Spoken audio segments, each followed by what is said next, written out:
"You're being unreasonable, Michael," Olivia said, glaring at me from across our attorney's conference table. "No one spends their wedding day reviewing security footage instead of saying, 'I do.'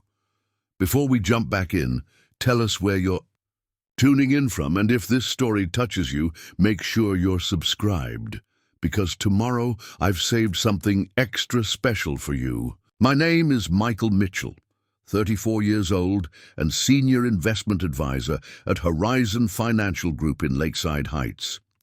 Before that, I spent 8 years building my reputation at various firms across the Northeast, specializing in family wealth management. I knew every tax advantage, every generational wealth transfer strategy, and every way a spouse could claim half of everything you've worked for. Olivia Turner had been my fiancée for exactly 11 months.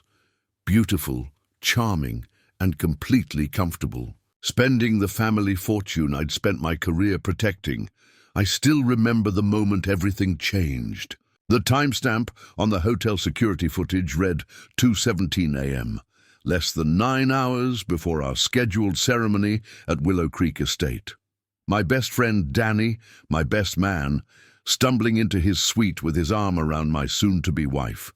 The footage wasn't explicit, but the kiss they shared in the hallway before disappearing inside together left little to the imagination. I met Olivia Turner at a charity gala 3 years ago.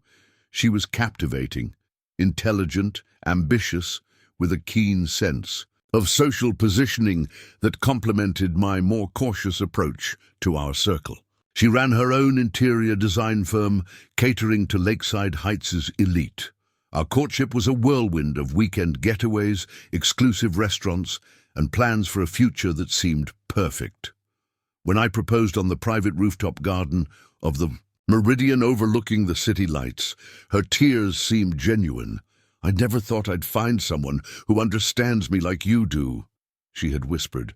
I believed her. My family had built Mitchell Investments from nothing. My grandfather starting with a small office above a hardware store in 1963. Now we managed over $2 billion in assets, and my portion of the family business was substantial. The prenuptial agreement was standard procedure. Olivia had balked initially. "Don't you trust me?" she'd asked, wounded expression perfectly calibrated. "It's not about trust," I'd explained. "It's about responsible asset management." Eventually she signed, though not without negotiating several concessions. One clause, however, remained ironclad. Infidelity would trigger complete forfeiture of any claims to Mitchell family assets or businesses. My attorney, Sarah Reynolds, had insisted on it, and for once, I didn't let Olivia's disappointment sway me. Danny Wilson had been my friend since college, roommates freshman year, best man at countless weddings before mine, godfather to my sister Rachel's son. I trusted him completely. He'd even helped me select Olivia's engagement ring, a 3-carat emerald-cut diamond that cost more than my first year's salary. The rehearsal dinner at Lakeside Country Club had gone perfectly. Speeches, champagne, laughter. I remember watching Olivia and Danny chatting animatedly by the bar at one point, but thought nothing of it. My two favorite people getting along. What could be better? Now I sat in Sarah Reynolds' office the Monday after what should have been my wedding, watching the hotel security footage for the 4th time. The wedding had been cancelled in chaos, me showing up at Olivia's bridal suite at 9 a.m. with the damning video on my phone, her initial denials, then tears, then rage when I mentioned the prenup clause she had triggered. 300 guests sent home with apologetic texts, tens of thousands in deposits forfeited. "The infidelity clause is clear," Sarah said, pausing the footage. Section 4, paragraph 3. "Any extramarital romantic or sexual activity prior to or during the marriage immediately invalidates claims to any Mitchell family assets or business interests." She looked at me with professional sympathy. "You're protected financially, Michael, though I know that's cold comfort right now." Olivia's attorney, Gregory Thompson, an aggressive litigator known for emotional manipulation in court, leaned, Forward. My client maintains that nothing of a sexual nature occurred. Mr. Wilson was simply escorting an intoxicated friend to her room. The prenuptial agreement remains in force. I didn't bother responding. The timestamp on the next piece of footage, Danny leaving Olivia's room at 5:48 a.m., shirt untucked, hair disheveled, spoke for itself. We have testimony from hotel staff, Sarah continued smoothly, and Ms. Patel, the maid of honor, has provided a sworn statement about conversations she had with Ms. Turner that morning. Jessica had come to me immediately after Olivia had confessed everything to her in a panic. Our families had known each other for generations, and her loyalty to that history outweighed her friendship with my fiancé. She said it just happened, Jessica had told me, unable to meet my eyes, that she and Danny had always had a connection, and the alcohol made them brave enough to act on it. Gregory Thompson made a dismissive gesture, hearsay, and potentially a violation of confidence between friends. "We're not in court yet," Sarah reminded him, "though we can certainly go that route if Ms. Turner prefers." She slid a document across the table. "This is our proposed settlement agreement. Ms. Turner acknowledges the infidelity clause has been triggered, waives all claims to Mitchell, assets, and both parties agree to a complete non-disclosure agreement regarding the circumstances." Olivia finally spoke, her voice tight with controlled fury. "This is absurd. One mistake the night before our wedding, and you're treating me like a criminal. What about the last 3 years? What about the life we planned?" I looked at her, really looked at her, perhaps for the first time. The woman I thought I'd loved, who I'd planned to build a life with, suddenly a stranger. "The life we planned was built on trust," I said quietly. "You slept with my best friend hours before our wedding. While I was writing my vows, you were in his bed." She flinched at the raw pain in my voice. Good. At least some of this was penetrating her carefully maintained facade. "Michael," she tried again, softer now. "People make mistakes. We can work through this. Daniel means nothing to me." "Sign the agreement, Olivia," I interrupted. "Or we can take this public, every detail, every text message, every second of footage. Your design clients might be interested to know the kind of person they're inviting into their homes." It was cruel, perhaps, but effective. Olivia's business depended on her reputation among Lakeside Heights elite. A scandal would devastate her professionally, not just personally. She signed with a flourish of angry penmanship, then stood abruptly. "I hope your family money keeps you warm at night," she spat, gathering her designer purse. Gregory Thompson followed her, pausing, only to give me a look that suggested this wasn't over. When they were gone, I slumped in my chair, the adrenaline draining away. Sarah put her hand briefly on my shoulder. "You did the right thing, Michael. I know it doesn't feel that way now." "What about Danny?" I asked, suddenly remembering the other half of this betrayal. Sarah's expression hardened slightly. "Mr. Wilson isn't protected by any confidentiality agreement. Your friendship is your business, but legally, you can discuss his actions with anyone you choose."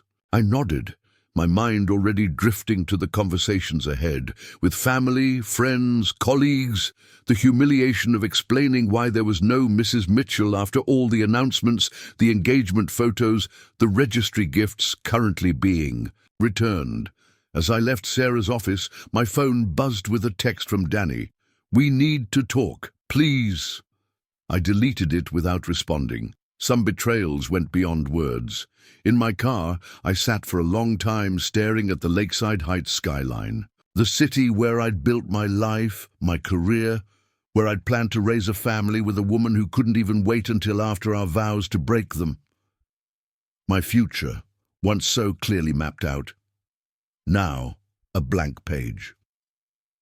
I drove to the Daily Grind, our local coffee shop where Brian Cooper was waiting.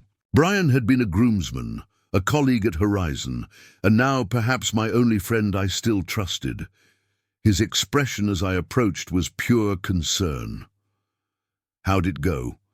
he asked, as I slid into the booth across from him.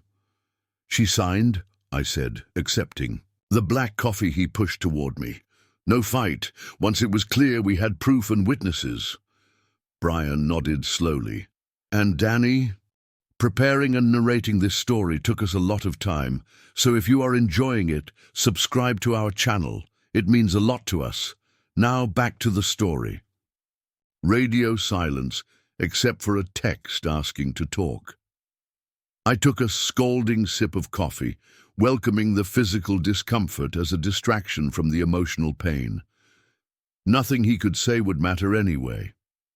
"He's been calling everyone," Brian admitted reluctantly, trying to explain. "Says it was a terrible mistake, that you both had too much to drink, that he'll do anything to make it right." "Make it right," I repeated, the words hollow. "How exactly does he plan to unsleep with my fiancée? To give me back my wedding day, my trust?" Brian had no answer for that. Instead, he changed the subject to work, to normalcy, to the possibility of me taking some time off. I nodded in the right places, but my mind kept returning to the security. A footage. 2:17 a.m. The exact moment my future changed. When I finally returned to my apartment at the Parkview, the sight of half-packed moving boxes made my stomach clench. We'd been scheduled to move into our new house next week, a 4-bedroom, colonial in the best school district in Lakeside Heights. I'd paid the down payment, but both our names were on the mortgage. Another mess to untangle. I poured myself 2 fingers of whiskey and stepped onto my balcony, watching the sunset paint the city in deceptively warm hues. My phone hadn't stopped. Buzzing, concerned friends, family members, curious acquaintances. I'd responded to none of them. What was there to say? "Thanks for the crystal vase. Sorry my fiancée preferred my best friend's bed to our marital one." Around midnight, a knock at my door roused me from a restless doze on the couch. I considered ignoring it, but the persistent knocking suggested whoever it was wouldn't be leaving. I opened the door to find Rachel, my sister, holding a paper bag that smelled suspiciously of our favorite takeout from college. "You weren't answering your phone," she said, pushing past me into the apartment. "Mum's worried sick." "I'm fine," I said automatically. Rachel shot me a look as she unpacked containers of Thai food on my kitchen counter. "You're not fine. No one would be fine. But you will be, eventually." I sank into a chair at my dining table, suddenly aware I hadn't eaten all day. "Did you know?" Rachel paused, container halfway to the table. "Know what?" "About them. Was there something between Olivia and Danny that everyone saw except me?" She set the food down and looked at me directly. "No, Michael. There was nothing. Obvious. If there had been, I would have told you, no matter how painful."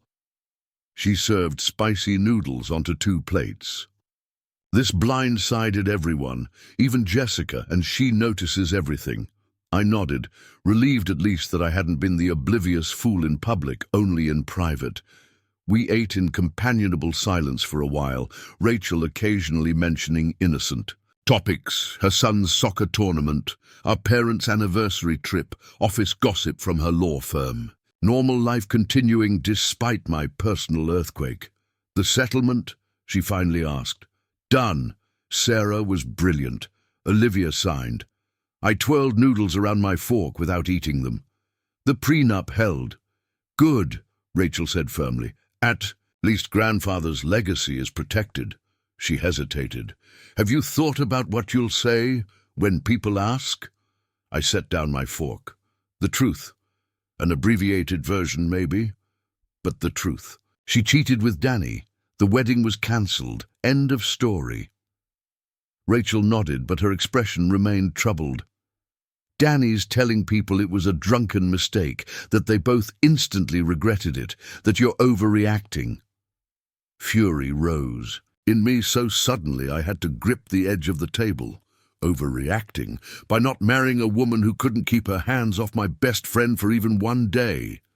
I know, Rachel said soothingly. I'm just preparing you for what you might hear. Danny's family has influence in this town too. People will take sides. Let them, I said, suddenly exhausted by all of it. Anyone who thinks infidelity the night before your wedding is a forgivable mistake isn't someone I need in my life anyway. Rachel stayed another hour, helping me sort through some of the wedding gifts that had been delivered directly to my apartment, return labels, careful repacking, the systematic dismantling of the life I'd thought I was building. When she left, she hugged me fiercely.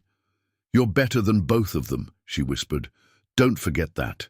Alone again, I found myself drawn to the balcony, to the city lights, and the anonymous comfort of urban ambience. Somewhere out there, Olivia was probably crafting her own version of events. Danny was likely drowning his guilt in whatever sympathy he could muster from our friends. And I was here, suspended between the life I'd planned and whatever came next. My phone buzzed again. Danny, his 6th call of the day. This time, I answered. "Michael," he said, his voice a mixture of relief and trepidation. "Thank you for picking up, please. Just let me explain." "There's nothing to explain," I cut him off. "I saw the footage. Jessica heard Olivia's confession. It happened. You betrayed me in the worst possible way, and now you're both out of my life. It's that simple."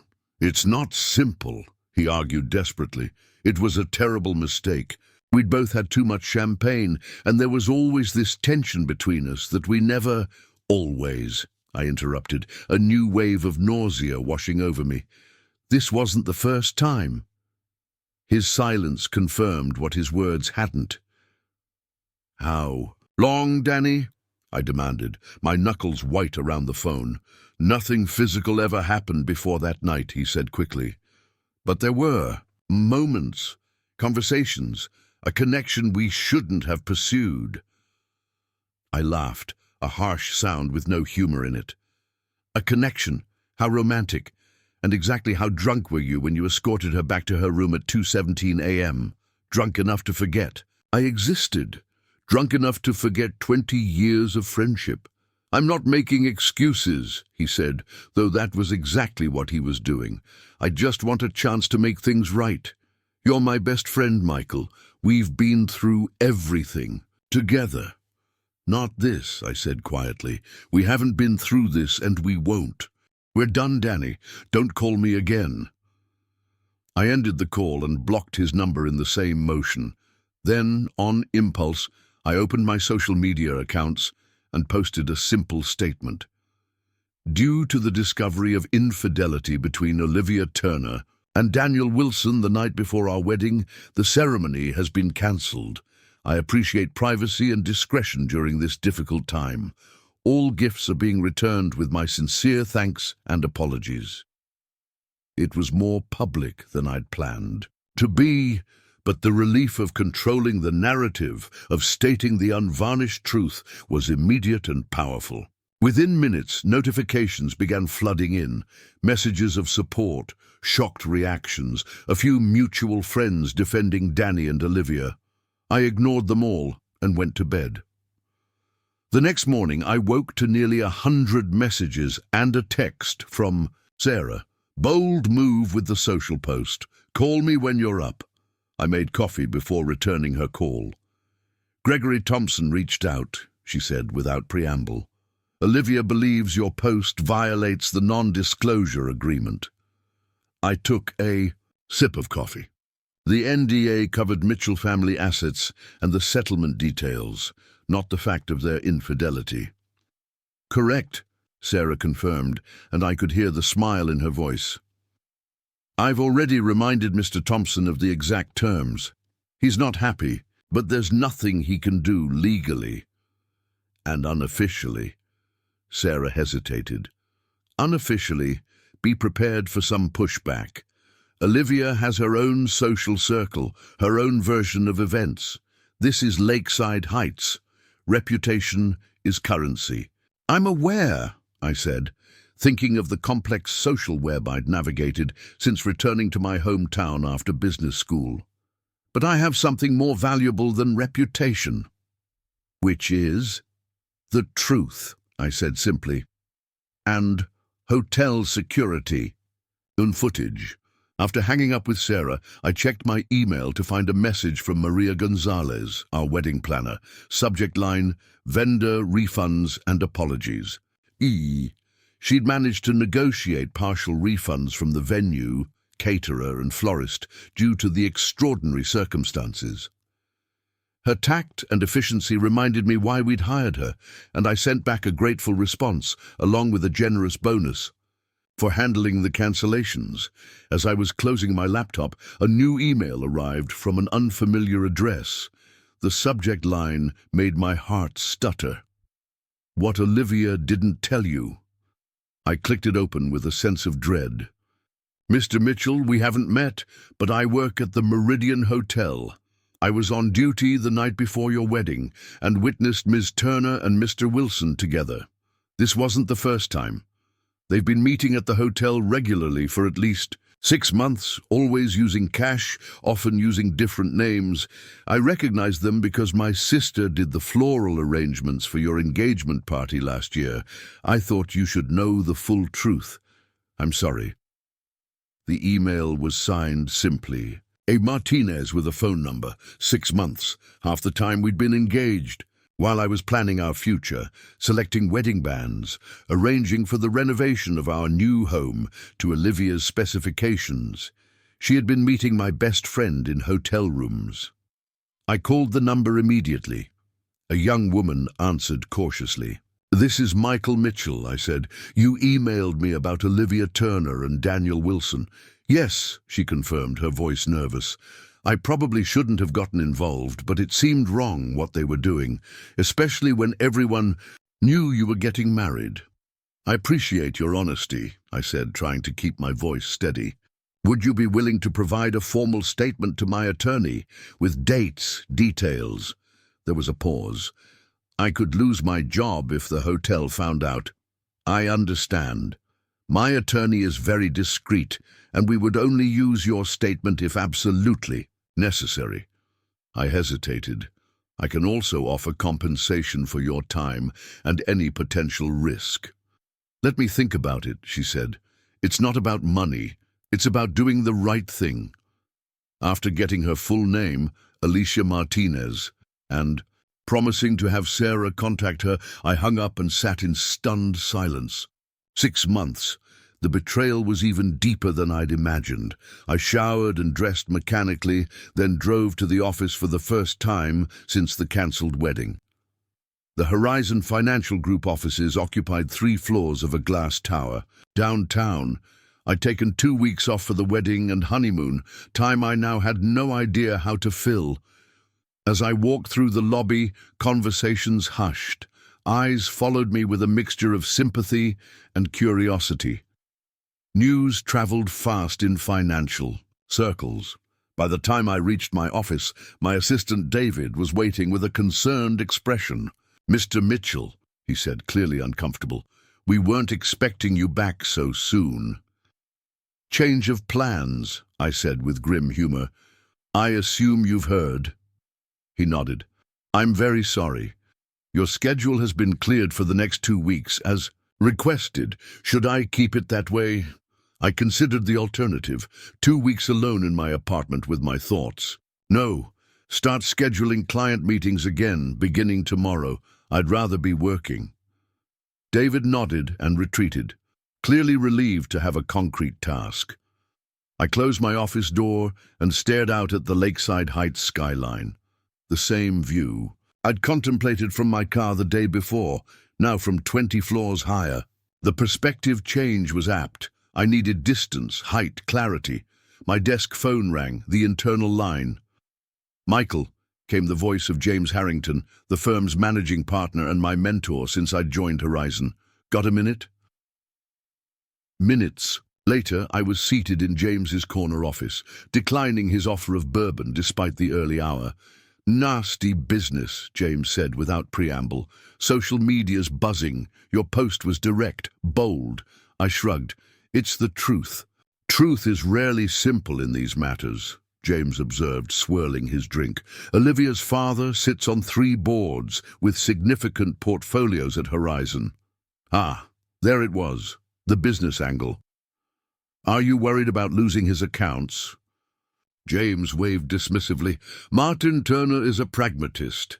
His daughter's indiscretions won't affect his investments. He fixed me with a shrewd look. I'm more concerned about you. Personal drama can affect judgment, and our clients demand excellence. My judgment is fine, I said stiffly. My personal life won't impact my work. Good, James nodded. Because several major clients have specifically requested you continue handling their accounts. Your reputation for integrity has actually been enhanced by this unfortunate situation. I blinked, surprised. Enhanced? You were betrayed, confronted it directly, protected your assets, and made a clean break without drama or vindictiveness. That's exactly how our high-net-worth clients want their advisors to handle difficult situations. James permitted himself a small smile. Plus, everyone loves a wronged party with dignity. It was a strangely comforting perspective that my professional standing might actually benefit from personal catastrophe. I left James's office with permission to work as much as needed during my scheduled time off, and the assurance that my position at Horizon was more secure than ever. The rest of the day passed in a blur of emails, client calls, and the blessed distraction of complex financial problems that had nothing to do with my personal life. I worked late, ordered dinner to my office, and only left when the cleaning crew arrived. When I finally checked my phone around 9 that evening, I found 3 missed calls from an unknown number. The 4th call came as I was driving home. Michael Mitchell, I answered, putting it on speaker. Michael, it's Alicia Martinez, from the hotel. Her voice was tight with stress. I spoke with your attorney today, gave her the information about Ms. Turner and Mr. Wilson's visits. Thank you, I said. I appreciate your honesty. That's why I'm calling, she continued. Someone from Ms. Turner's design firm called the hotel this afternoon, asking about me specifically. Then my supervisor questioned me about inappropriate contact with guests. I think they're trying to discredit me before I can speak against them. I gripped the steering wheel tighter.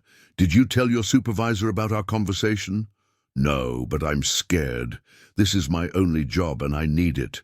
I can't afford to get fired over someone else's affair. I understand, I said, mind racing. If you lose your job over this, I'll help you find another. You have my word. After reassuring her further and ending the call, I immediately called Sarah. Olivia's playing hardball, I told her after explaining Alicia's situation. She's trying to silence witnesses. That changes things, Sarah said thoughtfully. If she's actively interfering with potential witnesses, we could counter with witness tampering allegations. I don't want to drag this out into a legal battle, I admitted. I just want it over. Sometimes the threat of escalation is enough, Sarah pointed out. Let me send a formal letter to Gregory Thompson mentioning witness tampering concerns. That might convince Olivia to back off. I agreed, then asked the question that had been bothering me since reading Alicia's email. If they were meeting for 6 months, why risk exposure the night before the wedding? It makes no sense. Sarah was silent for a moment. People do strange things under pressure. Maybe the impending finality of your marriage triggered something. Or maybe what? Maybe they wanted to get caught, she suggested quietly, subconsciously or otherwise. The thought stayed with me as I entered my apartment, haunting me with its implications. Had Olivia been looking for an exit? Had the prenup, the commitment, the reality of marriage finally made her confront her true feelings for Danny? Or had it been simple self-sabotage, the kind I'd seen in clients who subconsciously believed they didn't deserve success? I poured myself a drink and opened my laptop, unable to stop myself from scrolling through recent photos of Olivia and me. The engagement party, where we'd looked so happy. The vacation to Belize 3 months ago, right in the middle of her affair with Danny, I now realized. Had he been texting her while I slept beside her in our beachfront villa? The thought made me close the photos abruptly. Instead, I found myself typing Danny's name into the search bar. His social media had gone dark since my public announcement, but mutual connections had tagged him recently at a bar downtown, looking distinctly worse for wear. Good. My doorbell rang unexpectedly. I checked the time, nearly 11 p.m., and approached, the door cautiously checking the peephole. Olivia stood in the hallway, alone, wearing the casual elegance that had always seemed so effortless for her. I hesitated, then opened the door without inviting her in. "What are you doing here?" I asked flatly. "Can I come in?" she countered. "Please, Michael, 5 minutes." Against my better judgment, I stepped aside. She entered but remained standing, taking in the half-packed boxes and general disarray. "You're calling Alicia Martinez as a witness?" she asked without preamble. "The hotel employee?" "You're intimidating her at her workplace," I shot back. Olivia looked away. "I simply inquired about her. That's not intimidation." "What do you want, Olivia? The settlement is signed. It's over." She turned to face me fully then, her composure cracking slightly. "I want you to understand. This thing with Danny, it wasn't planned, it just happened." "For 6 months?" I challenged. "Meeting at hotels, using fake names, paying cash. That's not something that just happens, Olivia. That's a deliberate affair." Her eyes widened slightly before narrowing. "Your little hotel informant seems very detailed." "Unlike my ex-fiancée," I observed coldly. Olivia sank onto the arm of my sofa. "I did love you, Michael, I still do, but Danny and I, there was always something there from the first time you introduced us. We fought it for years."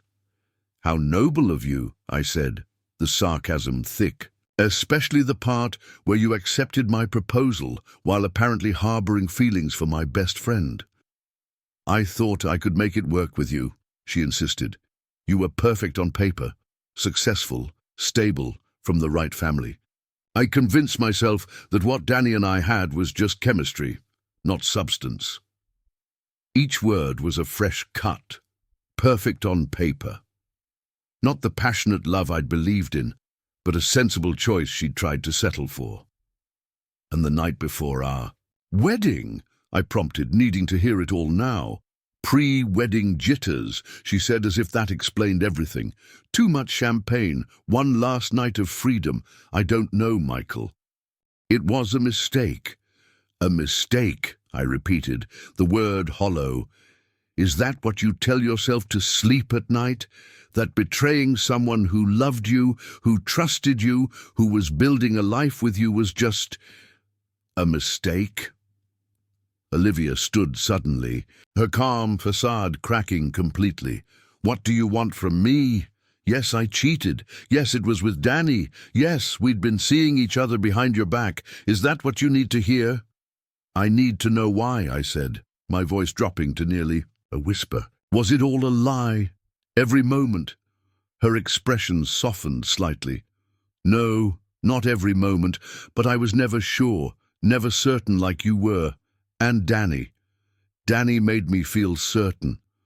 The irony was almost beautiful. All those months I'd spent planning our perfect life together, completely confident in our future, while Olivia had been hedging her bets, keeping Danny as her emotional escape hatch. "If you weren't sure, you should have said so," I told her. "Before the engagement, before the house, before 300 people had to be told our wedding was cancelled because my fiancé preferred my best friend's bed." Olivia flinched. "It wasn't about preference, it was about confusion, about fear." "And now," I asked, "are you still confused? Still afraid?" She looked down at her hands, at the tan line where her engagement ring had been. "No, now I'm just sorry." "Sorry you did it, or sorry you got caught?" Her silence was answer enough. "You should go," I said, moving toward the door. "We've said everything that needs saying." She gathered her purse slowly. The witness, Alicia. There's no need to involve her further. I'll make sure no one bothers her at work. Good, I said. But if anything happens to her job, anything at all, I'll personally make sure every design client in Lakeside Heights knows exactly why our wedding was cancelled, with dates and details. Olivia nodded once, accepting the terms of this final negotiation. At the door, she paused. For what it's worth, I am truly sorry, Michael. So am I said, but not nearly as sorry as I would have been if I'd discovered all this after the wedding. After she left, I poured another drink and returned to the balcony. The city stretched before me, indifferent to my personal drama. Somewhere out there, life continued. Mine would too, eventually. The next morning, I called Sarah and told her about Olivia's visit. She admitted to the 6-month affair. Sarah confirmed, the professional mask slipping to reveal genuine surprise. On the record? Not on the record, I clarified. Just to me, but she promised to leave Alicia Martinez alone. Good, Sarah said. One less complication. How are you holding up? I considered the question seriously. Better than expected. Knowing the full truth helps, oddly enough, even if it's worse than I initially thought. Clarity has its own value, Sarah agreed. So what now? Now I move forward, I said, surprised to find I meant it. The prenup worked as intended. The Mitchell family assets are protected. The personal betrayal, that's just something I'll have to process over time. There was a moment of silence before Sarah spoke again, her tone softer than her usual professional detachment. For what it's worth, Michael, I've handled dozens of cases like yours. The ones who recover best are the ones who don't let the betrayal define them, who use it as information about the betrayer, not about themselves. Wise advice, I acknowledged. I'll try to remember that. After ending the call, I found myself opening the email from Alicia Martinez again. Something about her straightforward honesty had stayed with me. On impulse, I composed a new message. Ms. Martinez, thank you again for your courage in coming forward. Olivia has assured me she'll ensure no further workplace complications for you. If you experience any professional retaliation whatsoever, please contact me immediately. As a small token of my appreciation for your integrity, I'd like to offer you a recommendation should you ever seek new employment. People of principle are rare and valuable. Sincerely, Michael Mitchell. I sent it without overthinking, then turned to the task of cancelling the honeymoon arrangements, a 2-week villa in the Maldives that would now sit empty. Another deposit lost, another dream discarded. My phone rang. Brian from the office. Market's up, sunshine is actually visible in Lakeside Heights, and I'm stuck reviewing quarterly projections alone. Come save me from spreadsheet hell. I smiled despite myself. Is this your subtle way of checking on me? Nothing subtle about it, Brian admitted cheerfully, but the spreadsheets are real, and so is my incompetence with them. Your analytical brain would be genuinely helpful. The offer of normal work, normal friendship, normal problems was irresistible. Give me an hour. As I gathered my laptop and car keys, my phone pinged with a new email from Alicia Martinez. Mr. Mitchell, thank you for your support and understanding. Your integrity in this difficult situation has been remarkable. I've decided to provide a formal statement to your attorney, not for any compensation, but because it's the right thing to do. Sometimes the truth is all we have. Alicia. Sometimes the truth is all we have. The simple wisdom of it struck me deeply. I drove to the office with the windows down, the spring air rushing past. For the first time since seeing that damning security footage, I felt something close to peace, not happiness, not yet, but the quiet certainty that I would find my way forward, that this betrayal, however painful, was just one chapter in my Story, not the whole book. The prenup had protected my family's legacy. The truth had protected my dignity. And somewhere in the wreckage of what I'd thought my life would be, I was beginning to see the outlines of something new. Something entirely my own. The days following the confrontation in Sarah's office blurred together. I moved through them, like a ghost in my own life, mechanically handling the logistics of a cancelled wedding while avoiding the flood of concerned messages from friends and family. My apartment at the Parkview had become both sanctuary and prison, the half-packed boxes of our life together, a constant reminder of what had been lost. I woke early that Saturday, almost a week after what should have been my wedding day, to the insistent buzz of my phone. Rachel again. I'd been dodging her calls since our Thai food night, unwilling to rehash the humiliation and pain. But at 7:15 a.m. I knew it must be important. "What's wrong?" I answered, voice still rough with sleep. "Have you seen it?" Rachel demanded, skipping any greeting. "Seen what?" "Danny's statement. It's all over social media. He posted it last night." I sat up, instantly alert. "What statement?" "Check your email. I sent you screenshots." I balanced the phone between ear and shoulder while opening my laptop. Rachel had indeed sent multiple images of what appeared to be a lengthy social media post from Danny.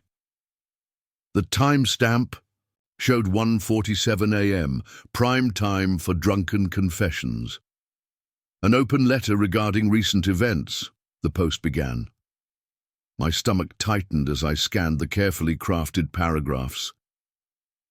"Deeply regret the pain caused to someone I've considered a brother for over 20 years, a momentary lapse of judgment that destroyed two valued relationships. While alcohol was involved, I take full responsibility. Olivia and I never intended for things to develop as they did." Each word was simultaneously vague and pointed, the perfect blend of apparent remorse without specific admission. The masterpiece of manipulation came in the closing paragraph. "Michael has chosen to end all communication and reject any attempts at reconciliation. While I respect his decision, I hope someday he can find it in his heart to forgive a terrible mistake made by two people who care deeply for him. I've lost my best friend and will regret that loss every day for the rest of my life." The calculated public appeal for sympathy made my blood boil. Danny had effectively positioned himself as the repentant friend seeking forgiveness from an unreasonably stubborn victim. The comments beneath the post confirmed the strategy was working, a chorus of supportive voices praising his courage and honesty, with several suggesting I should find a way to forgive if the friendship truly mattered. "Michael, are you still there?" Rachel's voice brought me back. "I'm here," I said tightly, "just reading Danny's creative writing exercise." "It's manipulative garbage," Rachel said fiercely, "but people are eating it up. Even Mom called me this morning asking if you might be too harsh in cutting him off completely." That stung. My own mother, swayed by Danny's carefully crafted narrative. "Did you tell her about the 6 months of hotel meetings? About them using fake names and paying cash?" "Of course I did," Rachel assured me. "She was horrified, but that's the point, Michael. Danny's controlling the story. He's making it sound like one drunken mistake, not a calculated affair." She was right. In the court of public opinion, narrative was everything. And Danny, always the more socially adept of the two of us, knew exactly how to craft a sympathetic story that cast him as flawed but forgivable. "What about Olivia? Has she made any public statement?" I asked. "Nothing direct. She's been posting vague, inspirational quotes about growth through hardship and finding your true path. Very martyred, very tasteful." I couldn't help a bitter laugh. "Of course she has." "You need to respond, Michael," Rachel pressed. "People are starting to think your silence means Danny's version is accurate." "I already made my statement," I reminded her. "Short, factual, dignified." "That was before Danny's emotional appeal, before he painted you as unforgiving and vindictive. I closed my eyes, fighting the wave of exhaustion that came with the thought of dragging this drama out further. I don't want to engage in a social media war. It's beneath me. It's not about social media, Rachel corrected. It's about your reputation, your dignity. Your version of events deserves to be heard. After promising Rachel I'd think about it, I hung up and stared at Danny's carefully worded post again. Every sentence calculated for maximum sympathy while minimizing his actual betrayal. The criminal defense attorney in Rachel saw through it immediately. How many others would? I showered and dressed, determined to clear my head with a long walk. Through Riverside Park. The morning was crisp, the paths relatively empty. I found myself on a bench overlooking the water, the city skyline reflected in its surface. My phone buzzed with a text from Brian. Damage control needed? Happy to help. Craft a response to Danny's BS post. So Brian had seen it too. Probably everyone had by now. I slipped the phone back into my pocket without answering, suddenly overwhelmed by the public nature of my private pain. Was this what modern heartbreak looked like? Your betrayal dissected on social media, your response scrutinized, the pressure to perform the right level of hurt or forgiveness for an audience of casual acquaintances. Michael? The voice startled me from my thoughts. I looked up to find Jessica Patel standing nearby, bundled in a running jacket, her dark hair pulled back in a ponytail. She hesitated, clearly uncertain of her welcome. Mind if I join you? She asked when I didn't immediately speak. I gestured to the space beside me. Jessica had been caught in an impossible position, Olivia's friend but loyal enough to warn me when she learned the truth. I hadn't spoken to her since the day of the cancelled wedding. How are you holding up? She asked, settling on the bench. I've been better, I admitted. You saw Danny's post? She nodded grimly. It's making the rounds, very strategically worded. That's one way to put it. Jessica turned to face me more directly. I came looking for you because I thought you should know. Olivia's planning her own response. My stomach dropped. What kind of response? The full victim narrative. She's drafted a long post about feeling trapped in your relationship, about how the prenup made her feel commodified, about how Danny was the first person who valued her for herself, not her potential as a trophy wife. Jessica's expression was apologetic, but determined. It's complete fiction, but it's compelling fiction. I stared at her, momentarily speechless. She's going to claim our relationship was emotionally abusive, not explicitly, too legally dangerous, but the implication will be clear that she was unhappy and trapped, and Danny offered escape. The strategic brilliance was infuriating. Olivia couldn't claim I was physically or overtly abusive. Too many people knew better, but emotional constraint, subtle control, those were subjective, impossible to definitively disprove, and would plant seeds of doubt even among those who thought they knew me. How do you know this? I asked. Jessica looked uncomfortable. She called me last night after seeing Danny's post, wanted my opinion as a friend. I told her it was a terrible idea, but she's determined. The prenup infidelity clause cost her access to your family's money. I think she's trying to salvage her reputation to protect her design business. I nodded slowly, processing this. Thank you for telling me. I know it puts you in an awkward position. I choose my loyalties based on character, not convenience. Jessica said simply, you didn't deserve any of this. As Jessica left to continue her run, I sat pondering my next move. If Olivia posted her manipulative narrative, I would be forced to respond or appear guilty by silence. The thought of engaging in this public battle made me physically ill, but allowing their distortions to stand unchallenged seemed equally intolerable. Back at my apartment, I called Sarah Reynolds. Despite it being Saturday, she answered on the second ring. "I've seen Danny's post," she said without preamble. "And I'm guessing you're calling because you know about Olivia's planned follow-up?" "Oh, word travels fast," I observed. "Gregory Thompson called me this morning," Sarah explained. "He wants to remind us that the non-disclosure agreement works both ways. If you respond publicly to Olivia's post with any financial details of the settlement, she'll consider it a breach." Of course, they were backing me into a corner, free to paint me as controlling and cold, while the agreement prevented me from explaining the full context of Olivia's financial motivations. "What are my options?" I asked. "Legally, you can respond with facts about the infidelity itself, since that wasn't covered by the NDA. You can defend your character without mentioning the settlement terms, or you can ignore it entirely and let time disprove their narrative." "And your recommendation?" Sarah paused. "As your attorney, I'd advise minimal engagement.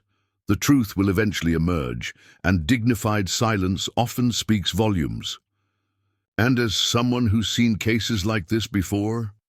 As someone who's seen the damage false narratives can do?" Sarah's voice hardened slightly. "I'd say fight fire with fire.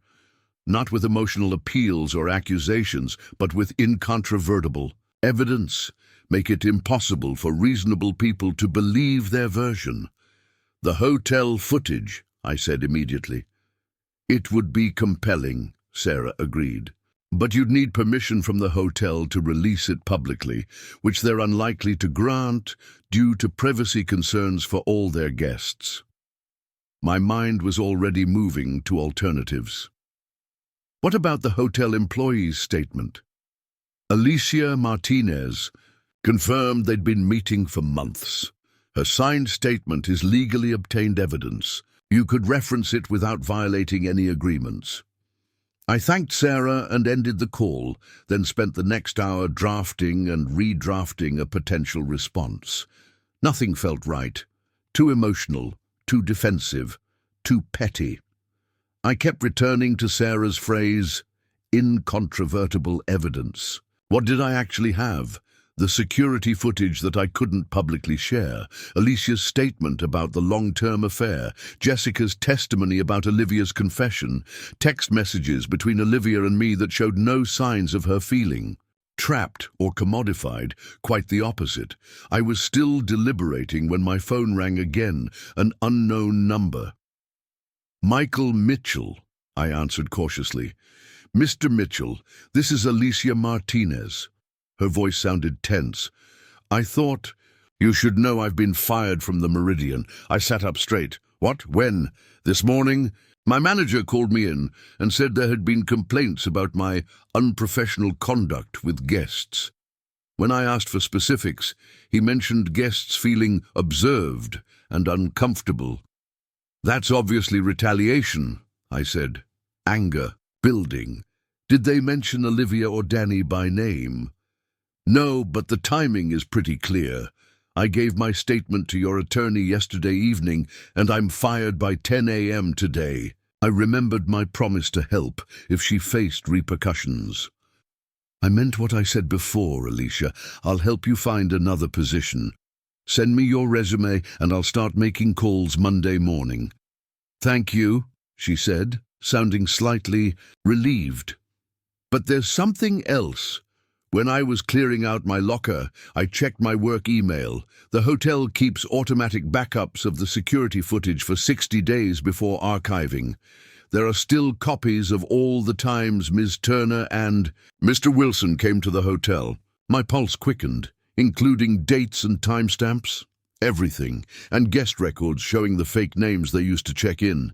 The system logs who accesses these records, so I couldn't download them myself without it being traced back to me, but someone with proper authorization could request them. The possibilities unfurled in my mind. "Alicia, you're brilliant. Let me make some calls. And please send me your resume right away. Your integrity shouldn't cost you your livelihood." After hanging up, I immediately called Sarah again, explaining Alicia's termination and the existence of the backup footage. Sarah was appropriately outraged. "This changes things," she said firmly. "Retaliating against a witness is potentially criminal. I'll draft a formal letter to both the Meridian's management and Gregory Thompson. In the meantime, I'll prepare a subpoena for those security records." "How quickly can we get them?" "If I file first thing Monday, we might have them by the end of the week. Sooner if the hotel doesn't fight it." It wasn't fast enough. Olivia could post her fabricated version of events at any moment, and a week of unchallenged narrative could do irreparable damage to my reputation. "What if we went another route?" I suggested. "The hotel has a new general manager, Robert Chen. His daughter is a client of mine. I helped her secure financing for her medical practice last year. A personal connection might expedite things," Sarah agreed cautiously. "But be careful not to imply any quid pro quo. Simply explaining the situation might be enough." I spent the next hour drafting an email to Robert Chen, carefully explaining the situation without making any inappropriate requests. I emphasized that a former employee had been terminated after providing truthful information, that false narratives were being constructed about my character, and that I simply wanted the opportunity to establish the factual timeline of events. After sending it, I paced my apartment, reviewing my options. Wait for Chen to respond, hope the hotel cooperated. Prepare a measured response to whatever Olivia posted, all reactive, all defensive. The familiar sensation of playing by others. Rules while they manipulated the situation made my jaw clench. My phone buzzed with a text from Rachel. Olivia just posted, "It's as bad as we feared." I opened my laptop with a sense of dread. Sure enough, Olivia's post was at the top of my feed, a masterpiece of careful victimhood implying far more than it directly stated. She described feeling increasingly controlled in our relationship, claimed the prenup had been forced upon her, conveniently omitting that her attorney had negotiated several favorable terms, and painted Danny as the friend who saw her unhappiness and helped her find the courage to be honest with herself. The comments were already flowing in, supportive friends expressing how brave she was, how everyone deserves happiness, how relationships shouldn't feel like a contract. The narrative was taking shape, exactly as Jessica had warned. Olivia the trapped bird, Danny the well-meaning liberator, me the controlling villain. I closed the laptop, a strange calm settling over me. They had made their moves, carefully coordinated for maximum impact. Now it was my turn, but I wouldn't play their game of emotional manipulation and vague implications. I would deal in facts, in evidence, in truth. My phone rang. Robert Chen, from the Meridian. "Mr. Mitchell, I received your email. This is clearly a sensitive situation." "I appreciate you taking the time, Robert," I said carefully. "I'm simply trying to establish the factual record." "I understand. Ms. Martinez was an exemplary employee. Her termination this morning was concerning to me as well. It happened without my direct knowledge." An opening. The timing does seem suspicious, given her witness statement. "Indeed." Chen paused. "Regarding the security footage backups, you mentioned I've reviewed the retention policy. You're correct that we maintain these records for 60 days. However, I cannot release them without proper legal authorization." My hope deflated slightly. "I understand. My attorney is preparing a subpoena. However," Chen continued, "I can confirm certain factual information as the custodian of these records. For instance, I can verify dates and times that specific individuals entered and exited the property, as this is basic security information." I caught his meaning immediately. He couldn't give me the footage without a subpoena, but he could confirm the timeline of events that the footage would show. "That would be extremely helpful," I said, "particularly regarding the frequency of Ms. Turner and Mr. Wilson's visits prior to what they're now characterizing as a one-time mistake." I'll have my security team prepare a report of entry and exit times for those individuals over the past 60 days. For record-keeping purposes only, of course. Of course, I agreed. I deeply appreciate your professionalism, Robert. After ending the call, I immediately phoned Sarah to explain the development. She was cautiously optimistic. It's not as powerful as the actual footage, but a verified timeline from the hotel management would still be significant evidence, especially if it shows a pattern of meetings over months, directly contradicting their one mistake narrative. By Sunday evening, I had received Robert Chen's email, a detailed log showing Olivia and Danny entering the Meridian together on 7 separate occasions in the past 2 months alone. Each visit showed them arriving within minutes of each other, always after 9 p.m., and departing several hours later. The most recent, of course, was the night before our wedding. Armed with this evidence, I sat down to craft my response. Not an emotional appeal, not a defensive justification, just the clear, cold facts contradicting the fiction they'd constructed. I outlined the documented timeline of their affair, the witness statements, and the verifiable evidence that directly refuted their claims of a one-time mistake. I concluded with the most damning point. While I have maintained privacy around the details of this betrayal, Olivia and Danny have chosen to publicly misrepresent not only their actions, but my character. The documented facts speak for themselves. Their affair was not a momentary lapse, but a calculated deception conducted over months. Their current narrative is simply the continuation of that deception. Before posting, I sent the draft to both Sarah and Rachel for review. Sarah suggested minor adjustments to avoid any NDA concerns. Rachel simply replied, "Perfect. Truth is your best weapon here." I hit post just before midnight, then turned off my phone and went to bed. I had no interest in watching the real-time reactions. For the first time since discovering Olivia and Danny's betrayal, I felt firmly in control, not of their actions or the public's opinion, but of my own response. The next morning, I woke to dozens of notifications.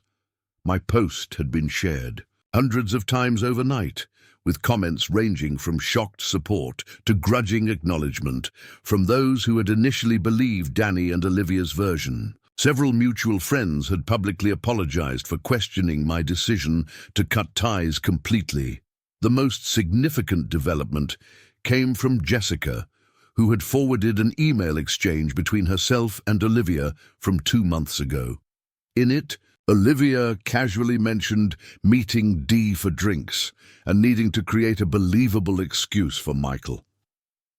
The timestamp aligned perfectly with one of the hotel visits documented in Chen's report. "I didn't want to share private communications," Jessica's message read, "but after seeing her try to paint you as controlling when she was actively deceiving you, I can't stay silent. Use this however you need to." By Monday afternoon, both Danny and Olivia had deleted their posts.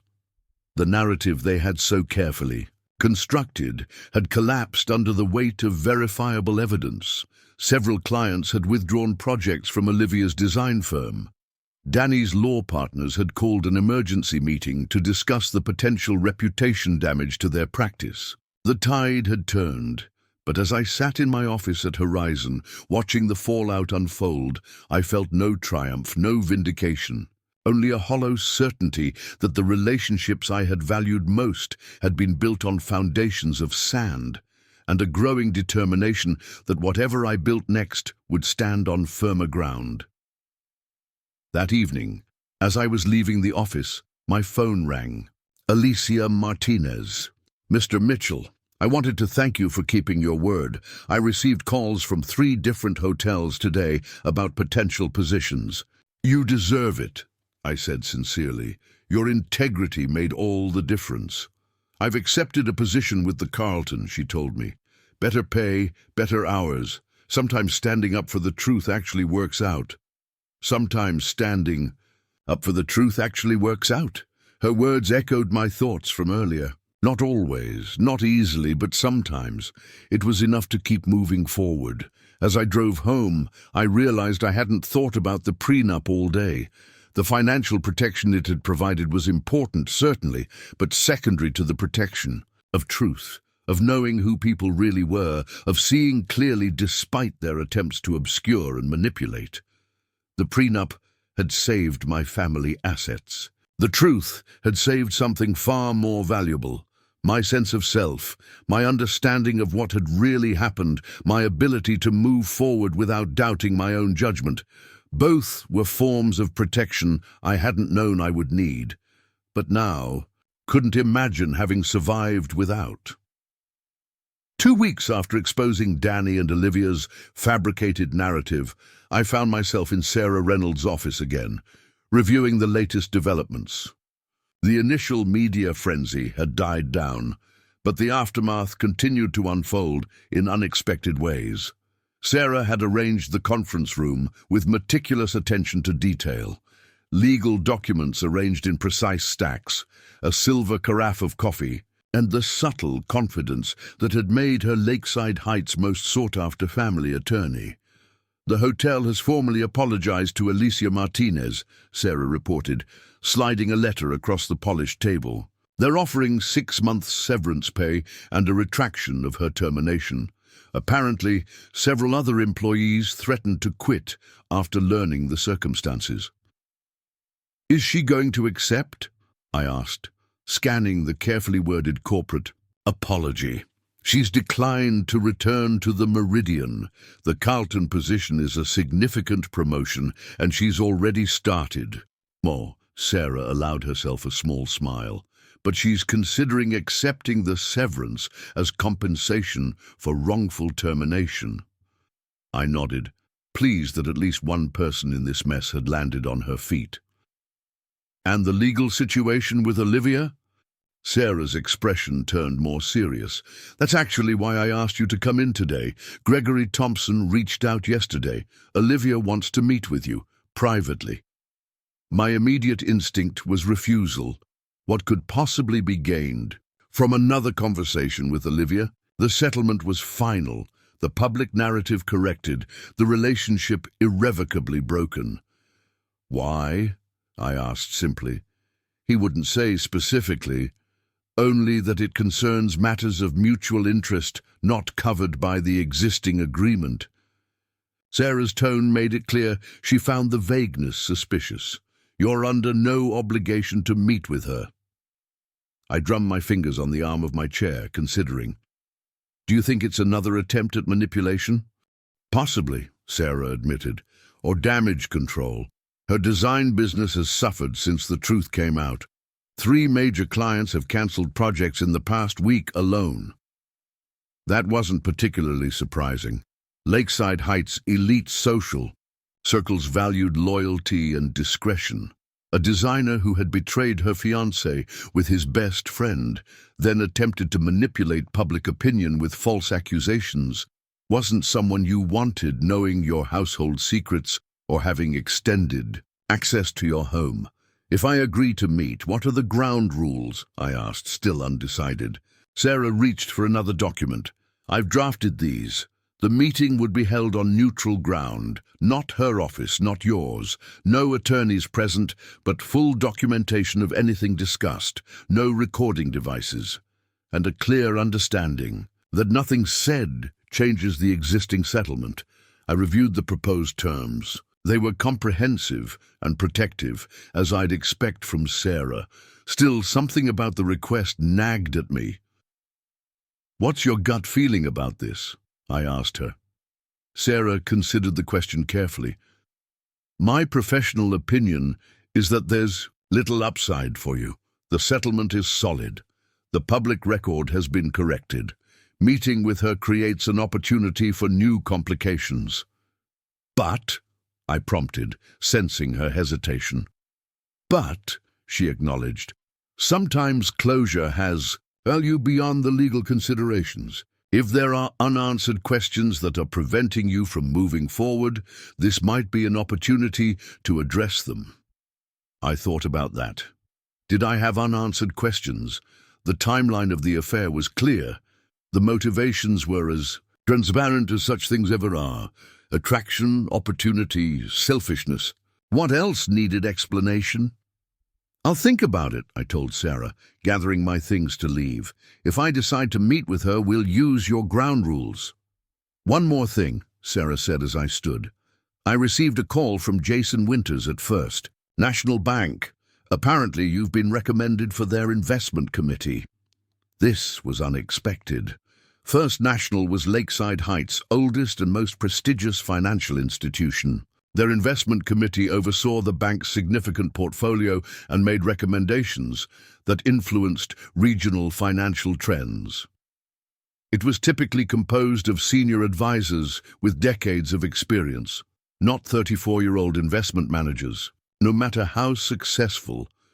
Jason mentioned that your handling of the recent situation demonstrated exactly the kind of judgment and discretion they value, Sarah continued. "Sometimes, Michael, how we respond to adversity reveals more about our character than success ever could." As I drove back to the office, I pondered Sarah's words. The committee position would be a significant career advancement, one that might have taken another decade to achieve through conventional channels. A silver lining I hadn't anticipated from the darkest period of my personal life. The thought of Olivia's requested meeting lingered as well. What could she possibly want?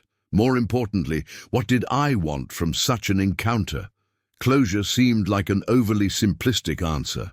Some betrayals weren't neatly closed, but rather incorporated into the architecture of who you become afterward.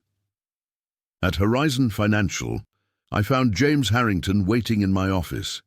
His presence wasn't entirely unexpected. As managing partner, he took a personal interest in major client relationships, but his expression suggested this wasn't a routine check-in. "Michael," he greeted me, rising from the visitor's chair. "Hope you don't mind the ambush. Wanted to catch you between meetings." "Not at all," I assured him, setting down my briefcase. "What's on your mind?" James closed the door before continuing. "The Turners have moved their family accounts." I felt a momentary tightness in my chest. Martin Turner's portfolio was substantial, nearly $40 million under management. Losing it would impact not just the firm, but my personal commission structure. "I see," I said carefully, maintaining my professional demeanor. "To which firm?" "Westlake Partners." James named our primary competitor. Martin was diplomatic. Said it was nothing personal, just awkward given the circumstances. Nothing personal, as if his daughter's affair with my best friend, her attempt to manipulate public opinion against me, and her failed grab at my family's assets were merely unfortunate circumstances like bad weather on a golf outing. "I understand," I said, because that was what professionals said in these situations. James studied my reaction. "You don't seem particularly concerned." I considered my response carefully. The Turners' decision was predictable, if disappointing. We've added 4 new accounts this month that collectively exceed their portfolio value, and the First National Bank Investment Committee position will bring new institutional relationships. James raised an eyebrow. "You've heard about that?" Sarah Reynolds mentioned they'd reached out. "They reached out to me first," James revealed. "Wanted my assessment of how this personal situation might affect your professional judgment. I told them I'd seen nothing but increased focus and maturity from you throughout." The vote of confidence from my mentor was unexpected and warming. "I appreciate that." James waved it off. "It's the truth. And frankly, your handling of the Turner situation has actually improved our firm's reputation for discretion and integrity. 2 potential clients specifically mentioned it during introductory meetings last week."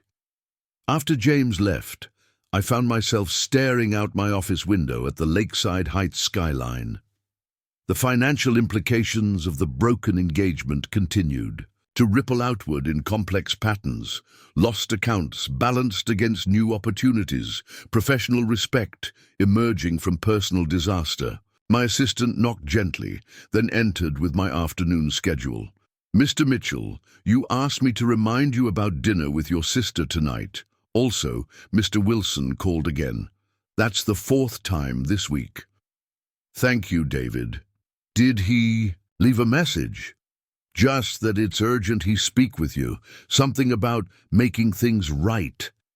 I nodded dismissively. Danny's attempts to contact me had been escalating since our social media confrontation. His law practice was suffering. Apparently, clients had concerns about entrusting sensitive matters to someone with such questionable personal ethics. His partnership was reportedly under review as well. I should have felt vindicated. Instead, I felt a strange detachment, as if Danny's downfall was happening to a character in a film I was only partially watching. The white-hot anger that had fueled my initial responses had cooled to something harder and more permanent. Not forgiveness, certainly, but a recognition that Danny's actions now held no power over my future. That evening, I met Rachel at Castellano's, an upscale Italian restaurant downtown that had become our regular meeting spot since the wedding debacle. She was already at our usual corner table, martini in hand.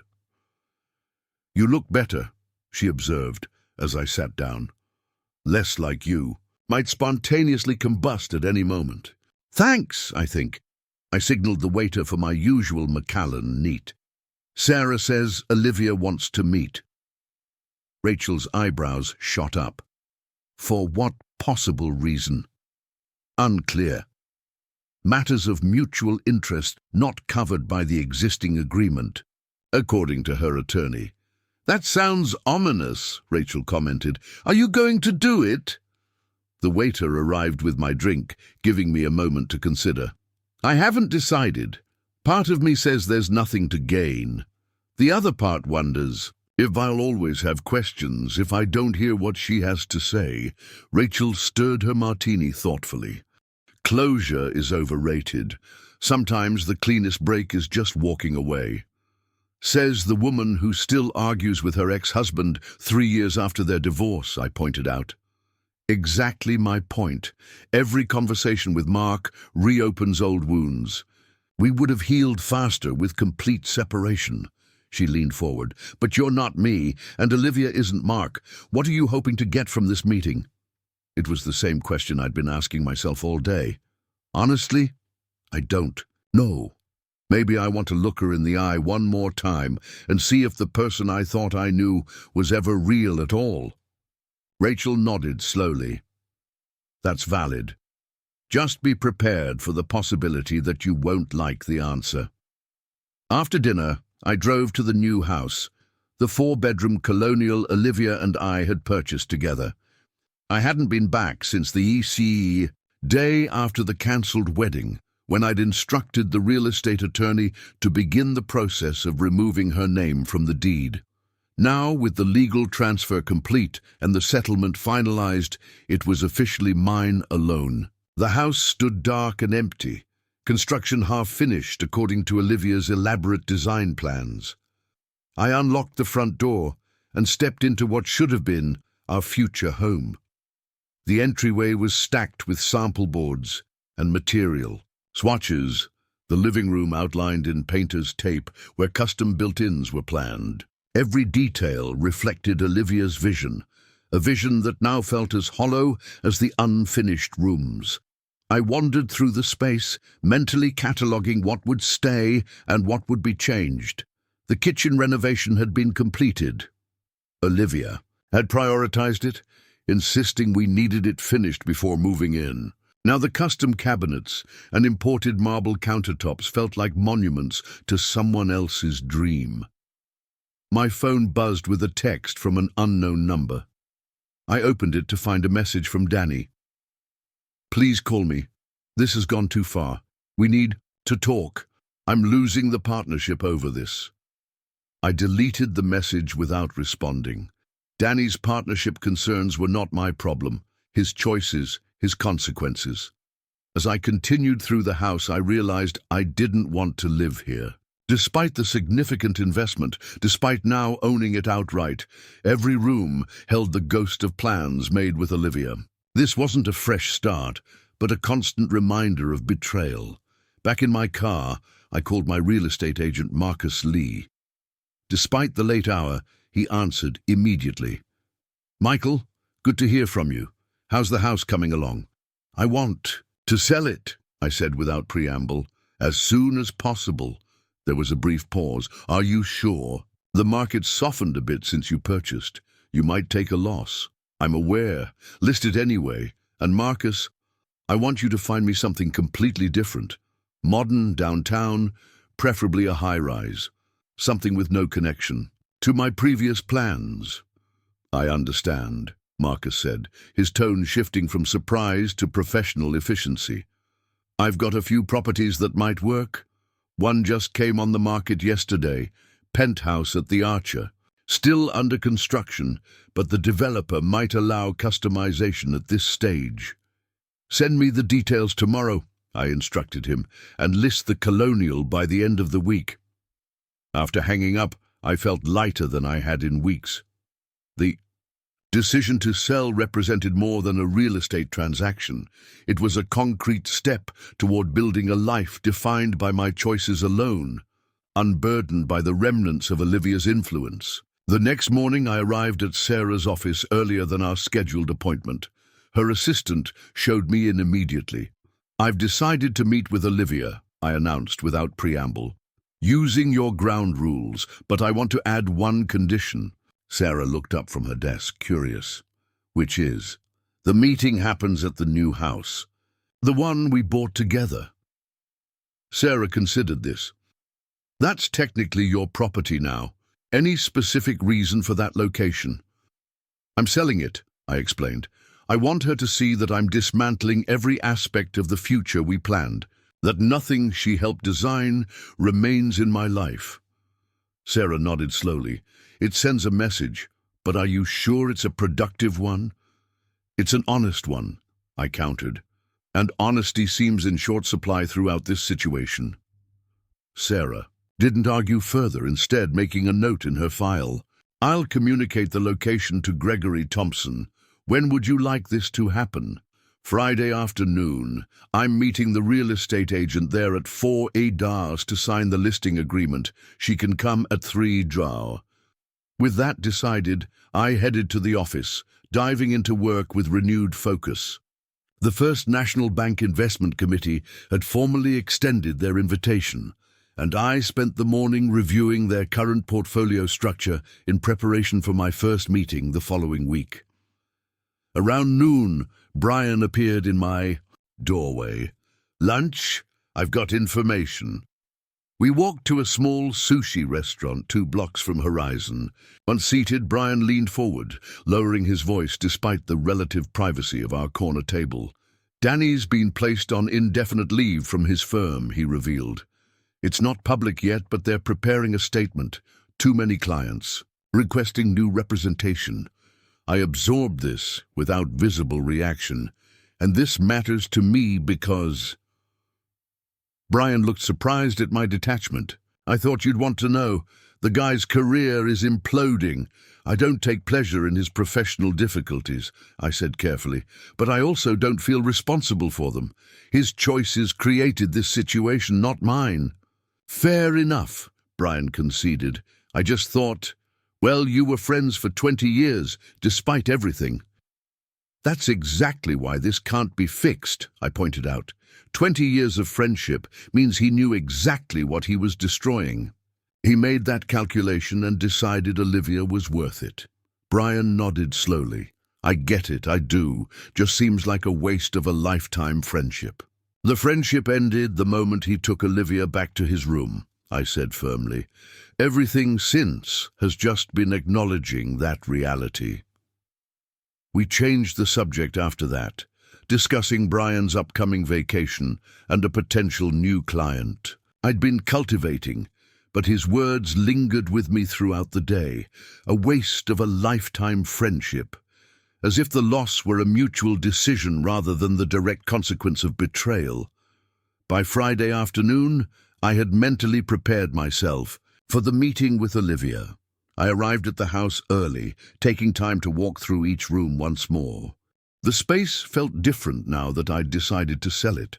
Less like an abandoned future and more like a temporary way station between chapters of my life. Marcus Lee arrived with the listing paperwork professionally upbeat, despite the unusual circumstances. The market analysis suggests we list at $1, $2 million, he explained. Given the desirable neighborhood and the high-end renovations already completed, we should attract serious interest quickly. I signed where indicated, officially placing on the market the home that should have been the foundation of my married life. As Marcus was gathering the paperwork, a sleek black Audi pulled into the driveway. Olivia had arrived precisely on time, as always. "I'll give you privacy," Marcus said tactfully, recognizing the situation. "I'll call tomorrow with updates on the penthouse at the Archer." He slipped out the side door as Olivia approached the front entrance. I watched through the window as she hesitated slightly before reaching for the doorbell.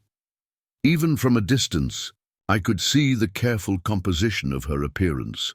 Casual elegance in dark jeans and a silk blouse, makeup subtle but flawless, hair arranged in the artfully tousled style that had always seemed effortless, but I now knew required significant time and product. I opened the door before she could ring the bell.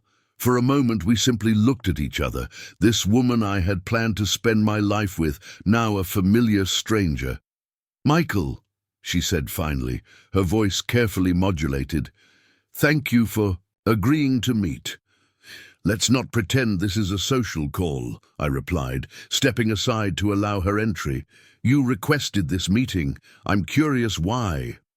She entered the foyer, her eyes taking in the stacked moving boxes and the real estate folder on the entryway table. "You're selling the house." "Just signed the listing agreement," I confirmed. "It goes on the market Monday." Something flashed across her face, regret, disappointment, before her composed expression returned. "That's actually relevant to why I wanted to speak with you." I led her into the kitchen, the only fully completed room in the house. The irony wasn't lost. On me, the space she had most definitively shaped was where we would have this final conversation. "I'll be direct," Olivia said, declining my perfunctory offer of water. "My design business is struggling since everything happened. I've lost major clients and others have put projects on hold." "That's unfortunate," I said neutrally, "but not unexpected." She nodded, acknowledging the reality. "I'm not here to ask for sympathy. I'm here because I have a proposition that might benefit us both." I raised an eyebrow, waiting. "The kitchen renovation we completed here, it was featured in Lakeside Style magazine last month. The issue was already printed before our—" She paused, searching for an appropriate term. "Situation became public. The feature has generated significant interest from potential clients who don't yet connect me to the recent events."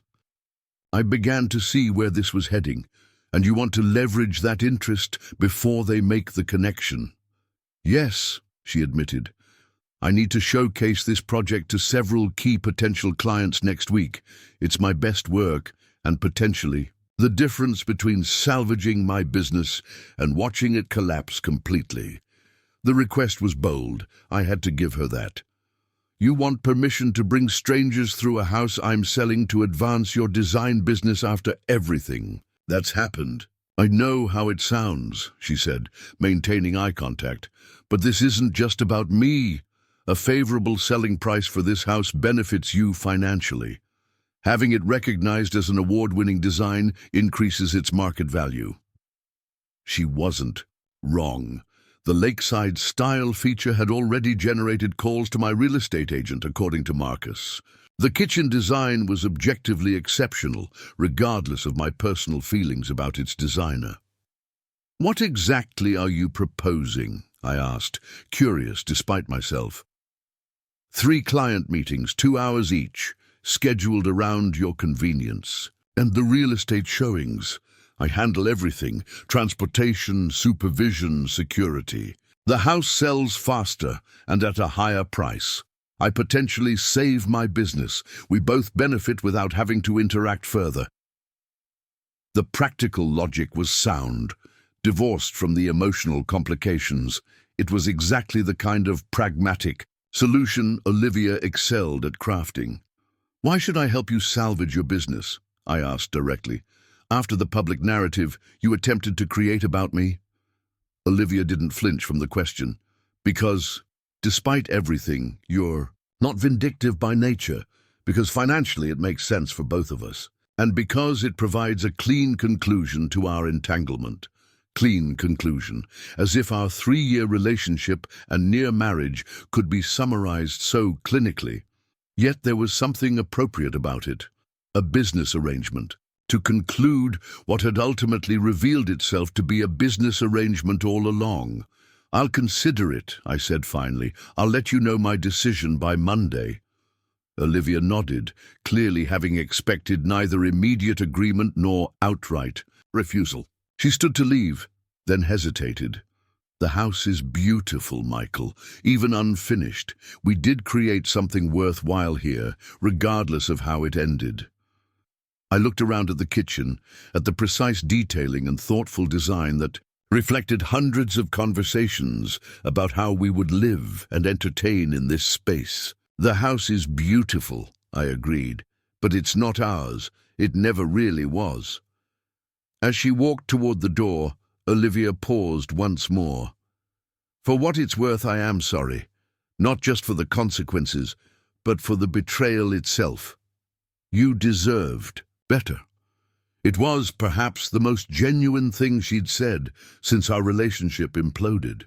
Not an excuse, not a justification, just a simple acknowledgement of harm done. "Yes," I said quietly. "I did." After she left, I remained in the kitchen, absorbing the strange energy of our interaction. The meeting had been neither cathartic nor traumatic, just oddly transactional, like so much of our relationship had ultimately proven to be. That evening, as I considered Olivia's proposal from the quiet of my apartment, I realized something important. My decision wouldn't be based on spite or vengeance, but on what served my own interests and forward momentum. The house needed to sell quickly and profitably. Her design expertise, despite everything, could facilitate that. I texted Sarah, "Olivia wants to show the kitchen to potential clients. 3 controlled visits. Benefits both our interests. Any legal concerns?" Sarah's response came quickly. "No legal issues, if parameters are clearly defined in writing. But are you sure this is what you want?" Was it what I wanted? Not particularly, but it was practical, pragmatic, and ultimately irrelevant to the new life I was building. The kitchen was just a room in a house I would soon no longer own. I called Marcus Lee and explained the situation. He was enthusiastically supportive. "The Lakeside style feature already has buyers interested. Having the actual designer available for limited showings adds exclusivity and prestige. We could potentially add a premium to the asking price." With both my attorney and real estate agent supporting the arrangement from a business perspective, I made my decision. I texted Olivia, 3 visits, scheduled through Marcus Lee, no additional access. Legal agreement to be drawn up by Sarah. "Reynolds." Her response was immediate and professional. "Understood. Thank you." As I set down my phone, I felt an unexpected sense of calm. This final business transaction with Olivia represented not an extended connection, but its opposite, a deliberate unwinding of the last threads that bound us together. Each thread cut brought me closer to genuine freedom. The prenup had protected my financial assets. The truth had protected my reputation. Now this final pragmatic arrangement would help me convert the physical manifestation of our relationship, the house itself, into capital for my new beginning. Protection, truth, transformation. The elements of recovery from betrayal were falling into place, one decision at a time. The penthouse at the Archer rose 42 stories above Lakeside Heights, offering panoramic views through floor-to-ceiling windows that made the city look like an elaborate model rather than my reality. I stood in what would become my living room, watching construction crews installing custom finishes in the adjacent kitchen. 3 months had passed since I'd signed the contract, committing to a space so fundamentally different from the colonial I'd purchased with Olivia that it might as well have been on another planet. The Italian marble for the master bath arrives next week, Marcus Lee informed me, consulting his tablet, and the custom cabinetry is ahead of schedule. We're still on track for you to move in by the end of the month. Perfect, I nodded, mentally calculating how the timeline aligned with my increasingly busy schedule. The First National Bank Investment Committee had expanded my role twice already, and Horizon had responded by promoting me to senior partner, the youngest in the firm's history. One more thing, Marcus added, swiping through documents on his screen. The colonial closing is scheduled for tomorrow at 2:00. All paperwork is prepared. You just need to sign. The colonial sold after just 11 days on the market for $1.35 million, significantly above the asking price. The bidding war had been fierce, fueled in part by the lakeside style feature and the 3 exclusive showings Olivia had conducted for her potential clients. Our final business arrangement had been mutually beneficial, exactly as she'd predicted. I'll be there, I confirmed, turning away from the view to examine the custom fireplace being installed along one wall. The design was sleek and modern, all clean lines and minimalist elegance, the absolute antithesis of the traditional styling Olivia had planned for our marital home. After Marcus left, I remained in the unfinished space, mentally placing furniture and planning the artwork for each wall. The penthouse represented more than just a new home. It was a physical manifestation of my resurrection from the ashes of betrayal. Elevated, isolated, designed entirely to my specifications, with no input from anyone whose judgment I couldn't trust. My phone chimed with a calendar alert. Dinner with James Harrington and the executive board of Westlake Regional Bank. Another potential client. Another expansion of my professional influence in the wake of personal disaster. It was becoming a pattern. The more I distanced myself from the emotional chaos of the cancelled wedding, the more my career flourished. As I drove to the Capitol Grill for the dinner meeting, I reflected on the strange alchemy that had transformed personal humiliation into professional advancement. There was something about surviving public betrayal with dignity that had enhanced my reputation for discretion and judgment, qualities highly valued in wealth management circles. James was already at the private dining room when I arrived, chatting easily with Walter Bowman, the chairman of Westlake Regional. He waved me over with the proprietary pride of a mentor whose protégé was exceeding expectations. Michael, right on time. Walter and I were just discussing the Hamilton portfolio restructuring. Your analysis was spot on. The dinner proceeded with the choreographed precision of high-level business development.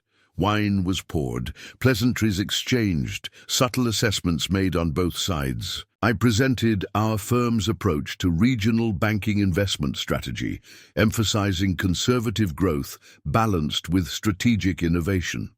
By dessert, Walter was asking pointed questions about transitioning their portfolio management to Horizon. Impressive presentation, Michael, Walter commented as servers cleared the plates.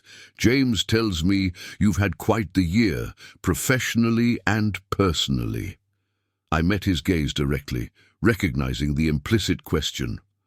Life rarely follows the paths we expect, Walter. What matters is how we navigate the unexpected turns."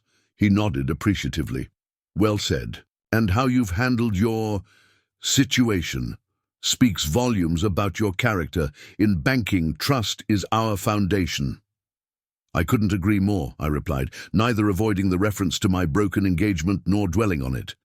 Trust, once broken, can rarely be repaired. That's why I approach both personal and professional relationships with equal seriousness. The dinner concluded with handshakes and promises of follow-up meetings. As James and I walked to the valet stand, he clapped me on the shoulder, an uncharacteristic display of physical approval. "Westlake Regional's portfolio is worth over $300 million, he said quietly. "Walter doesn't trust easily, but he trusts you. That's worth celebrating." "The Hamilton analysis was a team effort," I demurred, maintaining professional modesty. James shook his head. "The analysis got us in the door. Your personal integrity is what's closing this deal." He studied me for a moment. "Sometimes life's worst moments reveal our greatest strengths. Remember that." I thought about his words. During the drive home, life's worst moments, the discovery of betrayal, the public humiliation, the dismantling of a future I had believed certain, all undeniably painful. Yet each had stripped away pretense and forced me to build something more authentic from the foundation up. My phone rang through the car speakers. Sarah Reynolds. Unusual for her to call this late unless something required immediate attention. "Michael," she began without preamble when I answered. "I thought you should know before you hear it elsewhere. Danny Wilson has resigned from his law firm, effective immediately." This was unexpected news. Last I'd heard, Danny had been placed on leave but was fighting to maintain his partnership. Resigned or asked to resign. "The official statement cites personal reasons," Sarah replied. "But my sources indicate the partners gave him an ultimatum after 3 major clients threatened to leave the firm. Apparently, his continued association was becoming untenable." I absorbed this information with a curious detachment. Danny's professional collapse might once have brought satisfaction, vindication that his betrayal carried consequences beyond our personal relationship. Now it registered as simply another data point, neither pleasing nor distressing. "There's more," Sarah continued. "He's leaving Lakeside Heights, accepted a position with a firm in Seattle, across the country. The final severance of any remaining connections between us." I found myself nodding, though Sarah couldn't see the gesture. "Thank you for letting me know," I said simply. "One other thing," she added. "Gregory Thompson contacted me today. Olivia has also decided to relocate. She's closing her design firm and moving to Chicago. Apparently, her cousin has connections in the design community there. Both of them leaving, the architects of my greatest betrayal removing themselves from the landscape of my daily life. I should have felt relief, perhaps even triumph. Instead, there was only a quiet acknowledgement that another chapter was closing. "Michael, are you still there?" "Yes," I confirmed. "I'm just processing. It's significant news, but it doesn't change anything for me." "I thought you'd want to know before tomorrow's closing," Sarah explained, "in case it affected your decision-making in any way." "The house sale proceeds as planned," I assured her. "Their departures are irrelevant to my path forward." After hanging up, I turned onto the road leading to my apartment building, considering the symmetry of the situation. Danny and Olivia had entered a hotel room together the night before my wedding, setting in motion the collapse of my carefully constructed future. Now, they were separately exiting my city, my professional circles, my daily awareness. Final confirmations that one chapter of my life had definitively ended. The following morning, I met with Brian for our weekly strategy session at the Daily Grind. Our ritual had expanded beyond friendship into a productive professional collaboration. Brian's creative investment approaches balanced by my more analytical framework. we'd developed 3 new portfolio models that had significantly outperformed market benchmarks over the past quarter. "Have you heard about Danny?" Brian asked as we settled at our usual corner table. "Sarah called last night. Seattle, apparently." Brian nodded, stirring his cappuccino. "He came by my place yesterday to say goodbye. Looked rough. Wanted me to give you a message." I raised an eyebrow, waiting. "Said to tell you he's sorry, that he knows it doesn't fix anything, but he wanted you to know leaving town was his way of giving you back your space. Said you shouldn't have to be the one to rebuild elsewhere when you weren't the one who destroyed everything." It was perhaps the most thoughtful thing Danny had done since the betrayal, removing himself from the equation rather than continuing. To seek forgiveness, I wasn't prepared to offer. I nodded once, acknowledging the message without comment. "He also asked if I thought you'd ever forgive him," Brian added carefully. "I said I didn't know." "A reasonable answer," I observed, "since I don't know either." Brian studied me. "Do you think you might? Someday?" I considered the question seriously. Forgiveness implies moving past something. I don't think about Danny much anymore. I've accepted what happened and moved forward. Is that forgiveness, or just evolution? "And deep thoughts for 8:30 on a Tuesday," Brian commented with a half-smile. "Speaking of moving forward, I heard about the Westlake Regional meeting. James is practically floating around the office." We transitioned into work discussion after that, reviewing client portfolios and market projections for the upcoming quarter. The familiar rhythm of professional analysis provided a welcome contrast to the emotional complexities of the past 24 hours. At precisely 2 p.m., I arrived at Lakeside Title Company for the closing on the Colonial. The buyers were already seated in the conference room. Edward and Caroline Phillips, a professional couple in their early 40s with 2 elementary-age children. Caroline was an oncologist at Lakeside Medical Center. Edward ran a successful architectural software company. They represented exactly the kind of family I had once imagined filling that house with Olivia. "Mr. Mitchell," Caroline greeted me warmly. "We're so excited about the house. The renovation work is absolutely stunning." "Thank you," I replied, shaking hands with both of them. "I hope your family will be happy there." The closing proceeded with the usual administrative efficiency. Documents signed, funds transferred, keys handed over. As we concluded, Edward mentioned casually, "We're working with Olivia Turner to complete the dining room and master bedroom designs. Her kitchen work is extraordinary." I maintained my professional smile, acknowledging the comment with a neutral nod. Of course, Olivia had secured them as clients. Her strategy with the exclusive showings had worked exactly as planned. "The house has good bones," I offered.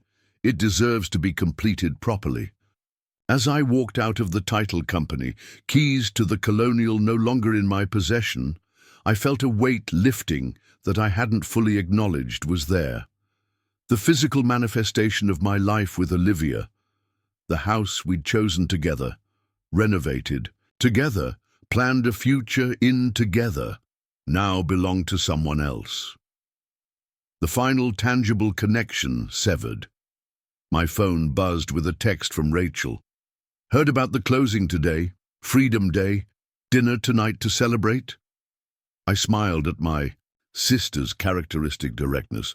"Can't tonight, meeting with First National Committee. Tomorrow?" "Tomorrow works. 7 p.m. at the Westerly. Bring appetite for both food and gossip. I have updates." Rachel's updates typically involve detailed intelligence from her extensive network of friends and colleagues throughout Lakeside Heights.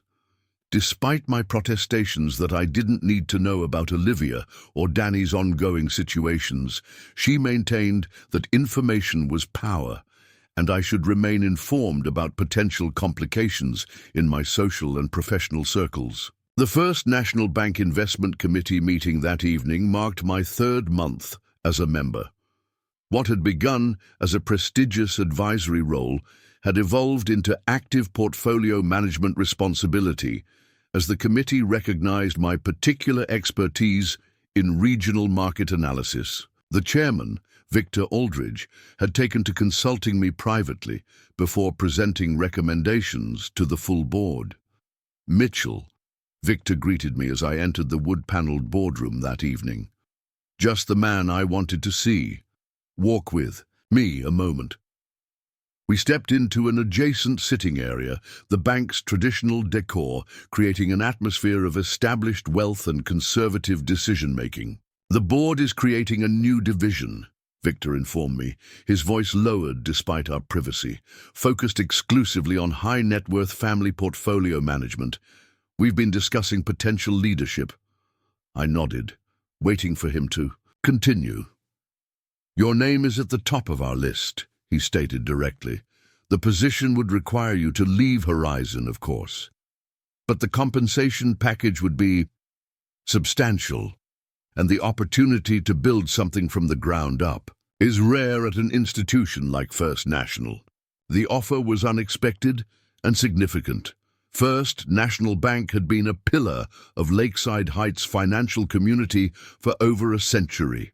A division leadership role there would represent a career advancement that might otherwise take a decade to achieve.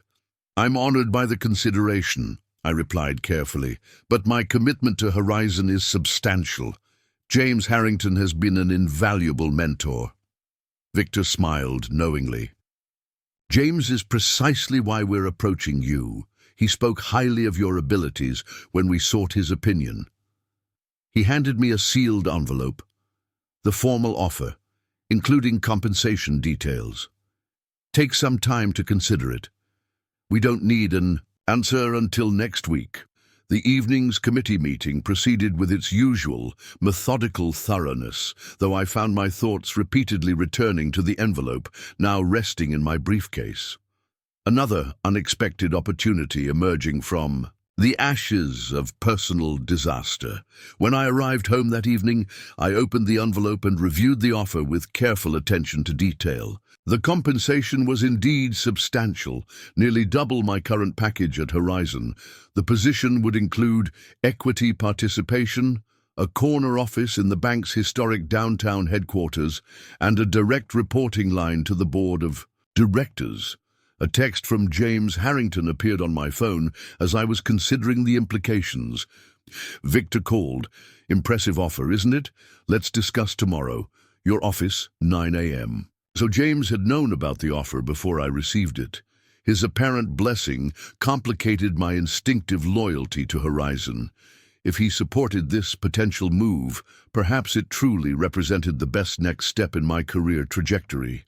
The following morning, James settled into the visitor's chair in my office precisely at 9, accepting the coffee my assistant offered with a grateful nod. First National is making a smart play, he began without preamble. They've recognized the same potential in you that I saw years ago. You knew about the offer, I observed. Victor consulted me last month, James confirmed, wanted to know if I thought you were ready for division leadership. And your assessment? James smiled slightly. I told him you were ready last year. The events of the past months have only accelerated your professional maturity. I leaned back in my chair, studying my mentor. If I accept, Horizon loses the Westlake regional portfolio, probably others. Possibly, James acknowledged, but that's business. People move, opportunities arise, relationships evolve. He set down his coffee cup. You've built something valuable here, Michael. But the foundation of your success isn't Horizon. It's your judgment, your integrity, your ability to navigate complex situations with clarity. Those qualities will serve you equally well at First National. You're encouraging me to leave, I realized, mildly surprised. I'm encouraging you to advance, James corrected. Sometimes that means leaving. 5 years ago, I might have fought to keep you here. Today, I recognize that your potential exceeds what Horizon can currently offer." His candor was both flattering and disconcerting. "I haven't decided yet," I said honestly. "Of course not. That would be impulsive, and you're anything but." James stood to leave. "Consider it carefully. Whatever you decide, you have my support." The rest of the day passed in a blur of client meetings and portfolio reviews, the first national offer hovering at the edges of my consciousness. By evening, I was ready for the distraction of dinner with Rachel at the Westerly, a new restaurant overlooking the lake that had quickly become a favorite among Lakeside Heights professional class. Rachel was already at our table when I arrived, a glass of Pinot Noir in hand and a speculative gleam in her eye that suggested her promised updates would be substantial. "You look pleased with yourself," I observed as I sat down. "Good day in court?" "Excellent day," she confirmed. "Won the Henderson motion, settled the Grayson case, and received an interesting piece of information about our favorite ex-almost sister-in-law." I suppressed a sigh. "Rachel, I've told you that you don't need updates about Olivia." "I know," she interrupted. "But this directly impacts you, so professional obligation overrides brotherly stubbornness." The server arrived to take our orders, temporarily halting Rachel's revelation. Once we were alone again, she leaned forward. "Olivia's Chicago move isn't entirely by choice," she informed me. "The design firm she was negotiating with ran a background check. The public scandal came up, of course, but there was something else, something that hadn't been made public." I raised an eyebrow. My interest reluctantly engaged, despite my better judgment, which was financial impropriety at her Lakeside Heights firm, Rachel said with obvious satisfaction. "Apparently, she's been commingling client funds and business accounts for years, using project deposits to cover business expenses, moving money between accounts to create the appearance of solvency." This was unexpected. Olivia had always projected meticulous organization in her business affairs. The idea that she'd been operating essentially a design firm Ponzi scheme was difficult to reconcile with the woman I thought I'd known. "How reliable is this information?" I asked, my natural caution asserting itself. "Very," Rachel confirmed. "Jessica Patel's brother works at First Lakeside Bank, where Olivia holds her business accounts. The irregularities came up during a routine audit. The bank gave her options: close the business and make arrangements to settle accounts or face potential criminal charges." I absorbed this new information, searching for its relevance to my current situation. "Why does this impact me directly?" "We have no remaining financial entanglements." Rachel took a sip of wine before answering. "Because the prenup you insisted on, with its infidelity clause, may have saved you from more than just losing family assets in a divorce. If you'd married, her financial improprieties could have potentially affected you as her spouse." The implication was clear. The prenuptial agreement that had initially seemed like standard financial prudence had potentially protected me from being drawn into Olivia's business irregularities. Another layer of betrayal I hadn't even been aware of when uncovering her infidelity. The prenup wouldn't have protected me from criminal liability if I'd known about or participated in financial fraud, I pointed out, my professional knowledge asserting itself. "True," Rachel acknowledged, "but it created a clear separation of assets and financial responsibility that would have made it easier to demonstrate your non-involvement. More importantly, it revealed Olivia's true character before you legally bound yourself to her." I considered this perspective as our appetizers arrived. The prenup had indeed functioned exactly as intended, as protection against potential threats to my financial security and professional reputation. But it had served an even more fundamental purpose, as a stress test for Olivia's commitment and character, a test she had ultimately failed in spectacular fashion. First National offered me a division leadership position, I said abruptly, changing the subject. Building their high-net-worth family portfolio management from the ground up. Rachel's eyes widened. That's major, Michael. What did James say? He supports it. Said my potential exceeds what Horizon can currently offer. High praise, Rachel observed. Are you going to accept? I broke off a piece of bread, considering. I'm still weighing the implications. It's a significant step up in responsibility and visibility. And compensation, I imagine, Rachel added with a knowing smile. That too, I acknowledged. But the money isn't the primary consideration. Rachel studied me for a moment. What is then? It was a fair question, one I'd been asking myself since receiving the offer. Impact, I suppose, the opportunity to build something substantial, to establish protocols and standards that reflect my values, to create something meaningful from the ground up. Something that's entirely yours, Rachel observed perceptively. Not inherited, not shared, not compromised by others' agendas. She had, as usual, cut directly to the heart of the matter. After the collapsed engagement, after discovering how thoroughly Olivia had integrated herself into my professional and personal life, there was powerful appeal in creating something that was exclusively mine, shaped by my judgment alone, reflecting my uncompromised vision. Yes, I admitted, that's part of it. Then you should accept, Rachel said decisively. The Michael who was planning to marry Olivia might have stayed at Horizon out of loyalty and tradition, but the Michael sitting across from me now needs to build something that's entirely his own. We moved on to other topics as dinner progressed. Rachel's cases, our parents' upcoming anniversary, mutual friends' news, but her assessment lingered. The Michael sitting across from me now. A different person than the man who had proposed to Olivia on the rooftop garden at the Meridian. A man forged in the crucible of betrayal and public humiliation, emerging with clearer vision and sharper edges. As we finished dessert, my phone buzzed with a text from Marcus Lee. Final walkthrough at the Archer tomorrow, 10 a.m. Construction complete ahead of schedule. Ready for move-in next week if approved. I showed the message to Rachel.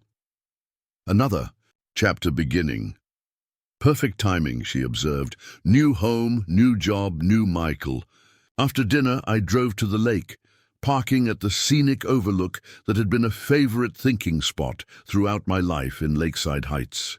The city lights reflected on the water's surface, creating the illusion of two identical worlds. One solid, one fluid, one real, one merely reflection. 6 months ago, my life had seemed definitively mapped. Marriage to Olivia, partnership at Horizon, children raised in the colonial we'd purchased together, holidays with Danny as the children's honorary uncle, a traditional, expected path that had dissolved in a single night of betrayal. Now a different future stretched before me. Leadership at First National, solitary luxury in a downtown penthouse, professional connections expanding beyond Lakeside, heights to regional and potentially national influence. Not the life I had planned, but increasingly the life I preferred. The prenup had protected my assets. The truth had protected my reputation. Now this final transformation would complete the process, turning what had been intended to destroy me into the foundation for something stronger, more authentic, and entirely my own. The tide had turned, the narrative had shifted. What Danny and Olivia had intended as the satisfaction of their selfish desires had instead catalyzed my evolution into someone more formidable than the man they had betrayed. Their actions, meant to fulfill their immediate wants, had instead launched me toward greater success than I might otherwise have achieved.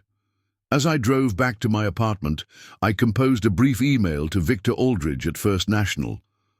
I'd like to discuss the division leadership position in more detail, available tomorrow afternoon, if convenient. The response came almost immediately. Excellent. My office, 3 p.m. Looking forward to it. One decision made, one step forward on a path, entirely of my own choosing. The betrayal that had nearly destroyed me now firmly in the rearview mirror, diminishing with each mile, travelled toward a future I was building with clear eyes and uncompromised values. 1 year to the day after what should have been my wedding, I hosted the opening reception for First National Bank's Family Wealth Division in my penthouse at the Archer. The timing wasn't coincidental. I had specifically chosen this anniversary to mark the complete transformation of disaster into triumph. The space was filled with Lakeside Heights financial elite, the floor-to-ceiling windows offering a dramatic backdrop of city lights and lake views. A string quartet played in one corner, servers circulated with champagne and canapes, and conversations flowed between the personal and professional with the easy familiarity of people accustomed to power. "Quite the statement," James Harrington commented, joining me by the windows. "From jilted groom to division head in 12 months. Not the path anyone would choose, but you've navigated it remarkably well." I smiled, clinking my glass against his. Life rarely follows the expected route. The challenge is finding advantage in the detours. Victor Aldridge approached, bringing with him Catherine Chen, one of the city's most successful commercial real estate developers and a prospective client for our new division. "Michael, the space is extraordinary," Catherine commented, gesturing to the custom-designed interior. "Who was your designer?" "I designed it myself," I replied, "with some implementation help from Archer's construction team." Catherine looked impressed. "Bold choice. Most people hire professionals." "I've found that nobody understands your vision quite like you do," I said, the double meaning clear to those who knew my history. "Some things are too important to delegate." The conversation shifted to business, Catherine expressing interest in our wealth management approach for multi-generational family assets. As she and Victor discussed portfolio structures, my attention was momentarily drawn to a new arrival, Jessica Patel, elegant in a silver cocktail dress, scanning the room from the entrance. I excused myself to greet her. Jessica had become an unexpected friend in the aftermath of betrayal, her loyalty during the crisis evolving into a genuine connection that had deepened over the past year. "Impressive gathering," she observed, accepting a champagne flute from a passing server. "The Michael Mitchell empire rises." "Hardly an empire," I demurred. "Just a new division with promising potential." Jessica raised an eyebrow skeptically. 300 million under management after just 9 months. That's more than promising." She glanced around the space. "And this penthouse makes quite the statement." "Speaking of statements," I transitioned, "I heard your firm made partner." Jessica smiled, a flash of genuine pleasure breaking through. Her typical reserve. "Officially as of last week, youngest partner in the firm's history, which I'm told repeatedly as if I might forget." "Congratulations," I said sincerely. "Well deserved." A comfortable silence fell between us as we looked out over the city. Jessica had been there at the beginning of the disaster, the maid of honor who chose truth over loyalty to her friend. Now she stood beside me at what felt like the culmination of a long journey through betrayal to resurrection. "Have you heard the latest?" she asked finally, her tone careful. I knew immediately she was referring to Olivia or Danny. Despite my protestations that I had moved beyond interest in their lives, news occasionally filtered through mutual connections. "I assume I'm about to," I replied dryly. "They're seeing each other again," Jessica said directly. "Danny relocated to Chicago 3 months ago. Apparently distance made the heart grow fonder or some such nonsense." I absorbed this information with mild surprise, but no emotional reaction. Danny and Olivia together, officially, openly, completing the circle that had begun with clandestine hotel meetings and a betrayal on the eve of my wedding. "Good," I said simply. Jessica looked startled. "Good. That's not the reaction I expected." "What did you expect? Anger? Hurt? Vindictiveness?" Something more than good, she admitted. I turned slightly to take in the gathering, the manifestation of my professional success housed in the physical embodiment of my personal reinvention. They're exactly where they should be, together, elsewhere, irrelevant to my life. The symmetry is satisfying. Jessica studied me for a moment. You really have moved on, haven't you? Completely, I confirmed. Their relationship is a footnote in my story, not the defining chapter I once feared it might be. Our conversation was interrupted by Victor signaling from across the room. Several key board members had arrived, and as division head, I needed to greet them properly. Duty calls, I told Jessica with an apologetic smile. Enjoy the party. We'll catch up later. The remainder of the evening passed in a blur of introductions, conversations, and subtle relationship building. By midnight, the last guests had departed, leaving only Rachel, who had volunteered to help oversee the catering staff's cleanup.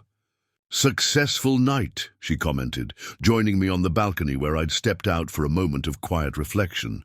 You've impressed the right people. That was the goal, I agreed. The division's first-year projections are ambitious. Tonight should help secure the client base we need. Rachel leaned against the railing, studying me in the moonlight. Jessica told me about Danny and Olivia. I nodded. Apparently Chicago suited them both. And you're really okay with that? I'm better than okay, I said honestly. There's a certain closure in knowing they've ended up together. It validates my decision to cut them both off completely, rather than attempting to salvage either relationship. Rachel considered this. Most people would find it painful. The two people who betrayed them finding happiness together. Who said anything about happiness? I countered. They built their connection on deception and betrayal. That's hardly a foundation for lasting fulfillment. Cynical, Rachel observed. Realistic, I corrected. Their choices revealed their characters. Nothing about that has changed, simply because they've made their relationship official. As the catering staff finished the cleanup and departed, Rachel and I moved inside.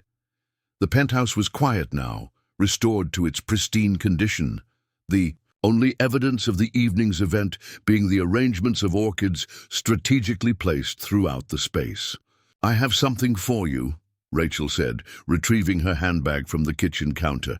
She removed a small gift box and handed it to me. Call it an anniversary present, or a housewarming gift, or just a reminder. I opened the box to find a silver paperweight, elegantly crafted in the shape of a phoenix, rising from stylized flames. The symbolism wasn't subtle, but it was appropriate.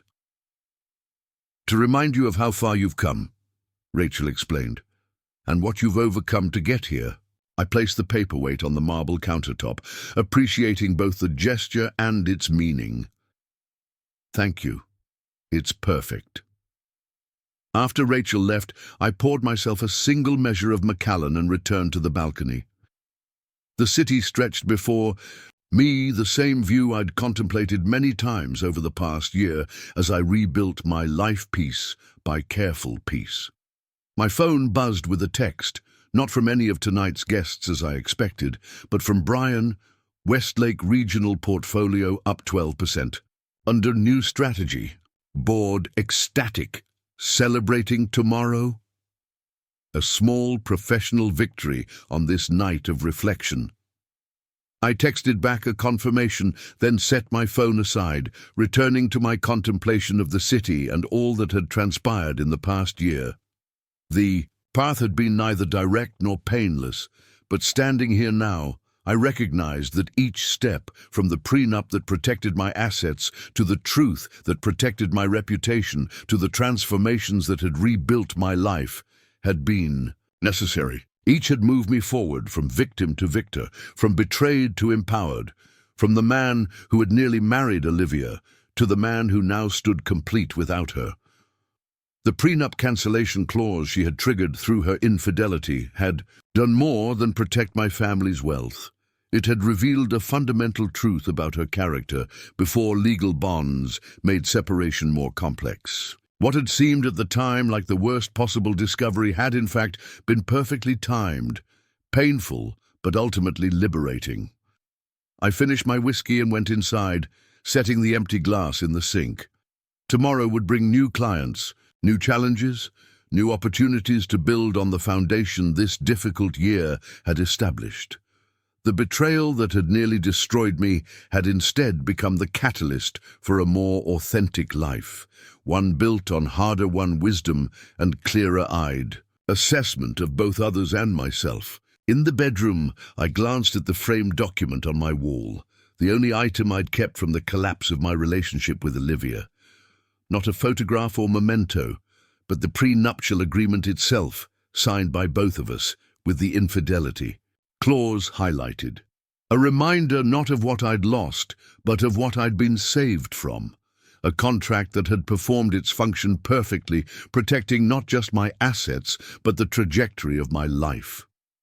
Some might have found it odd to display such a document, but to me it represented the most valuable lesson of my adult life, that protection sometimes comes in unexpected forms, that painful truths are preferable to comfortable illusions, and that what feels like an ending can actually be the necessary beginning of something far better than what came before. Up next, you've got two more standout stories right on your screen. If this one hit the mark, you won't want to pass these up.